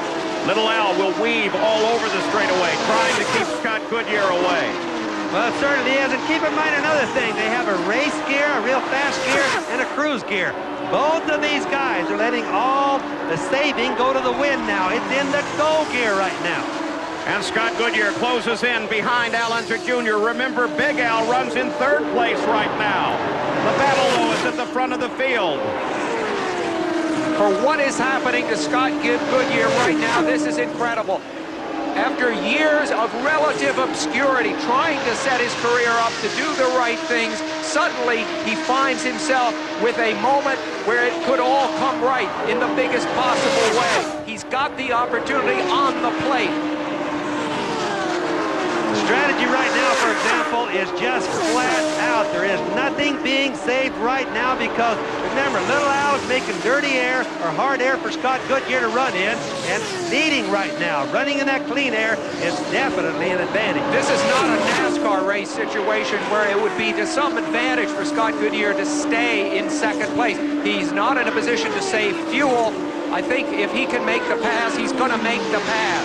But I think Little Al at this point may be just sheer finding more turn speed, Bobby. And what he's going to do is he can fine-tune the track because he has nobody's dirty air to run in. He can set and fine-tune. He'll be running the track in inches in different places, Dan, to try to figure out the fastest place. And he uses his mirrors behind him, seeing where Scott is, to see whether he's gaining or losing. Scott Goodyear tries to keep out in clean air so he can keep his radiators cool on the car, keep the engine cool. They're turning the laps at 223, almost 224 miles an hour. 196 laps are complete. Little Al told me a week ago, he says, I'm going to have to run the last laps around 225. Darn if that isn't pretty close, Paul. Neither car in contest at the moment. Scott Goodyear trying desperately to make up the distance. He's inching up on Al Unser Jr. And Scott Goodyear is now right there, right behind Little Al. He follows Little Al down the main straightaway. Anywhere Little Al goes, there is Scott as well. And further, when you weave back and forth like that, you scrub off a little bit of speed too, but Scott has nothing he can do except to follow him because he needs the drafting. Scott Goodyear, of course, a Canadian early in his career. You see him setting up Little Al now. He seemed to kind of give you the feeling that things were coming easily for him. Then he had a long period there, 2-3 years, where just couldn't get any result at all. Suddenly he's vaulted back to this moment. He can see the possibility of winning the Indy 500 if he can make one pass. But he has got to pass one of the savviest, canniest, and most determined drivers in the business. A lot of that's going to come from the old sprint car days. That's where Little Al came from, was go-karts and sprint cars. He's got a lot of savvy on how to keep somebody from passing. The 198th lap in the record books. On this lap in 1989, Emerson Fittipaldi and Little Al touched wheels. Little Al hit the wall. Fittipaldi went onto the west. Scott Goodyear still trying to catch him.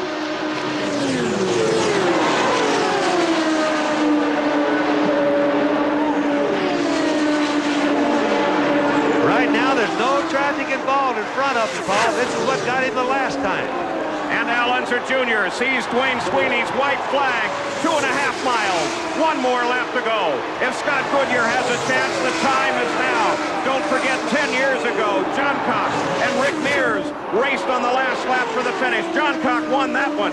That was experience over Rick Mears' relative inexperience. Will that happen again here today? They're on the backstretch. 223 miles an hour on the last lap. No traffic involved.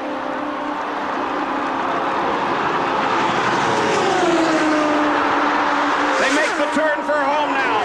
On the main stretch, Scott Goodyear closes in. He looks for a place to come by.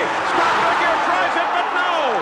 I believe that's the closest finish in Indy history. Closer than the race 10 years ago when Gordon Johncock beat Rick Mears. 10 years ago when Little Al was new to this track. And now, Al Unser Jr. is a winner at the Indianapolis 500. That was the most fabulous finish I've ever seen. I've never seen anybody try any harder than Scott Goodyear did or Little Al. They zigzagged all over the racetrack, did everything they could to mess each other up or whatever that you try to do. Scott Goodyear pulls alongside and salutes the new winner. Remember, though, Scott has nothing to be ashamed of. Let's go to Jerry Punt. We're with Rick Gallis, and Rick, congratulations on an outstanding effort today. Oh, my guys, and I'll tell you, Al Jr.'s got he got the heart of an elephant. It was funny, nobody talked about us all month. And this race team they just keep getting after it and getting after it. And we're not big talkers, but I'm really proud. Man, this feels good, Jerry. Hey, good things happen to good people. After qualifying, this has to make up for all the disappointments. We just worked hard all month. My engineers, the new Gelmer. I think Robin Miller said that it wasn't too good on ovals, and we're real proud to be here. The winning car owner for the Indianapolis. I want to say hello to people in New Mexico because this was a win for New Mexico as well. Rick Gallis, the winning car owner here at Indianapolis 500. Here were the last few hundred feet of the run as Scott Goodyear looked for a place to get past. Came out to the inside. And as they came to the line, Scott Goodyear had a little bit of a roll, but it wasn't enough. But look at that. Had his front wheels up with Little Al's rear wheel. I'll tell you what, he got the USAC scoring computer because the computer says the interval first to second was .0. Al Unser Jr. from his onboard camera has taken the 76th running of the Indianapolis 500, Little Al's first win. On a plane not so long ago, Little Al confided to me he was worried that he might never win this race. Like great masters like Ted Horn, Eddie Sachs, and it was close. By the time they got to the first turn, look at this, from high over the starter. There's the interval. That is the first time in Indy history that two cars have actually finished abreast of each other. The closest finish in history, won by Little Al. Here's Jack. Well, Paul, he's getting the congratulations of his crew, Owen Snyder, his wife, Shelley, Al Unser Jr., who came here in 1989. You heard it earlier where he says there comes a time during the course of a race when you don't care about whether you're going to live or die. What's most important is winning, and he has done it today. Something that he has sought for so many years, a third in 89, 2/4. And Al Unser Jr., welcome to Indianapolis 500 history. You finally got one. Thank you very much. I tell you, I almost took it a little too easy off turn 4, but we got it. We got it. You got it. This says a lot right here. These two men that have worked so hard. You did it, partner! And I almost took it too easy off 4, and Scott got a run on me, but but I just want to thank everybody, my crew doing super pit stops, and my sponsor Valvoline, and everybody. I tell you. Hey, when you were a kid, Al, you waited for this moment. You dreamt about it, to take the swig of milk, emblematic of winning the Indy 500.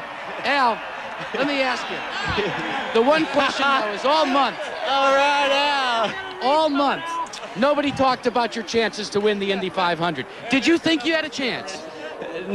No, not really. You know, Michael had us covered all day, and the Ford Lola Cosworths just outrun us bad all day, and so, you know, the best we could do was best in class, and there's a lot of. Sounds like there's some tears in your voice right now. Well, you just don't know what Indy means. Yeah, look at your feet there. Raise your arm up. One arm. There you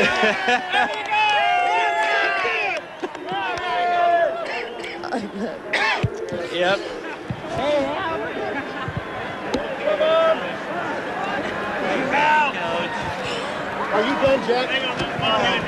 Hey, Junior. Congratulations from Alan Mertens.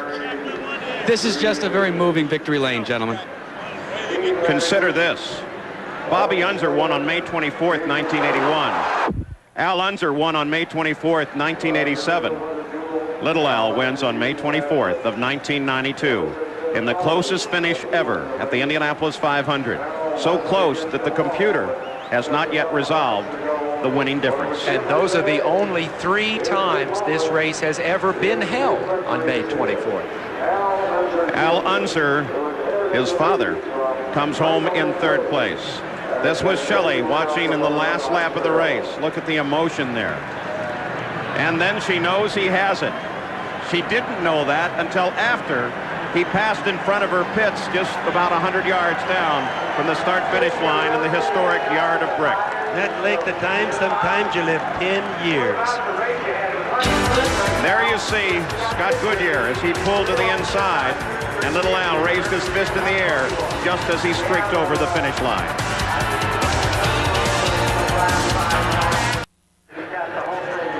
The Gillette Company, maker of the Gillette Sensor Shaving System, the revolutionary razor that adjusts to the contours of your face, and Right Guard Antiperspirant and Deodorant for maximum protection against wetness and odor, is pleased to announce that Mary Ann Ward of Kittery, Maine, has won the beautiful Chevrolet Corvette in the Gillette Halfway Challenge.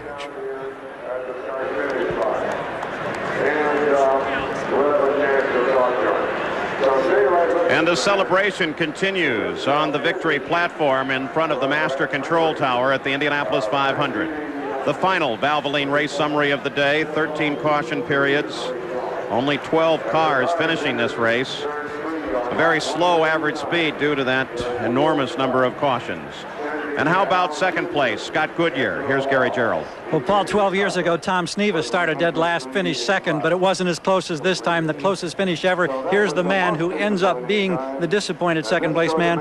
What a thrill, though, to be so close to be in that kind of a contest and nearly win the Indy 500. Well, it is a disappointment because for the last few laps, I thought this is really a possibility, and I was wondering where Michael was, and as soon as I saw him go out, I yelled over the radio to Derek and the guys in the Walker Motorsport team, Michael's out, yellow flag, and then I knew it was a 2-car race, and fortunately we just drove flat out for the last few laps, and the McKenzie Lola and the McKenzie team, the guys did great throughout the whole month. We had an up and down month, gave me a great car to go racing with today, but we just didn't have enough to get up and get past them. We thank you for a great thrill. We wish you continued success as we go to Jerry Punch. Thank you. You're watching Michael Andretti, a car and driver who dominated this 76 running today, being pulled back to the garage area. What a disappointment for another one of the Andretti family. Michael obviously hoping to get out of the car and make it to Methodist Hospital as fast as he can, but very, very disappointed sitting in the car as he is being towed back to Gasoline Alley. Paul? Michael, of course, concerned with injuries to both his father and to Jeff Andretti. We'll go through the entire field now. Of course, the win taken by Al Unser Jr. They say that second is not remembered. I guarantee you Scott Goodyear and that second place will be remembered for a very long time. Lynn St. James comes home in 11th, the only rookie running at the finish of this race. The 8th win for the Unser family. And the first time at Indianapolis that a driver has won from the 12th starting spot. The closest finish ever, and it's won by Al Unser Jr. And Scott Goodyear comes home in second, and Little Al's dad comes behind in third. Next year, May 30th, 1993, the 77th running of the Indianapolis 500. This is Paul Page. So long from Indianapolis.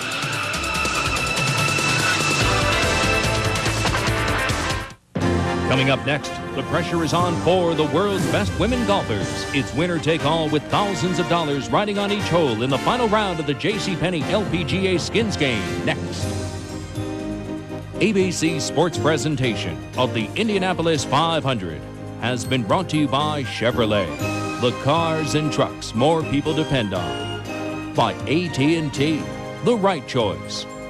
By Miller Lite, it's everything you want a beer to be. Miller Lite, it's it, and that's that. And by Goodyear, #1 in tires. This has been a presentation of ABC Sports, recognized around the world as the leader in sports television.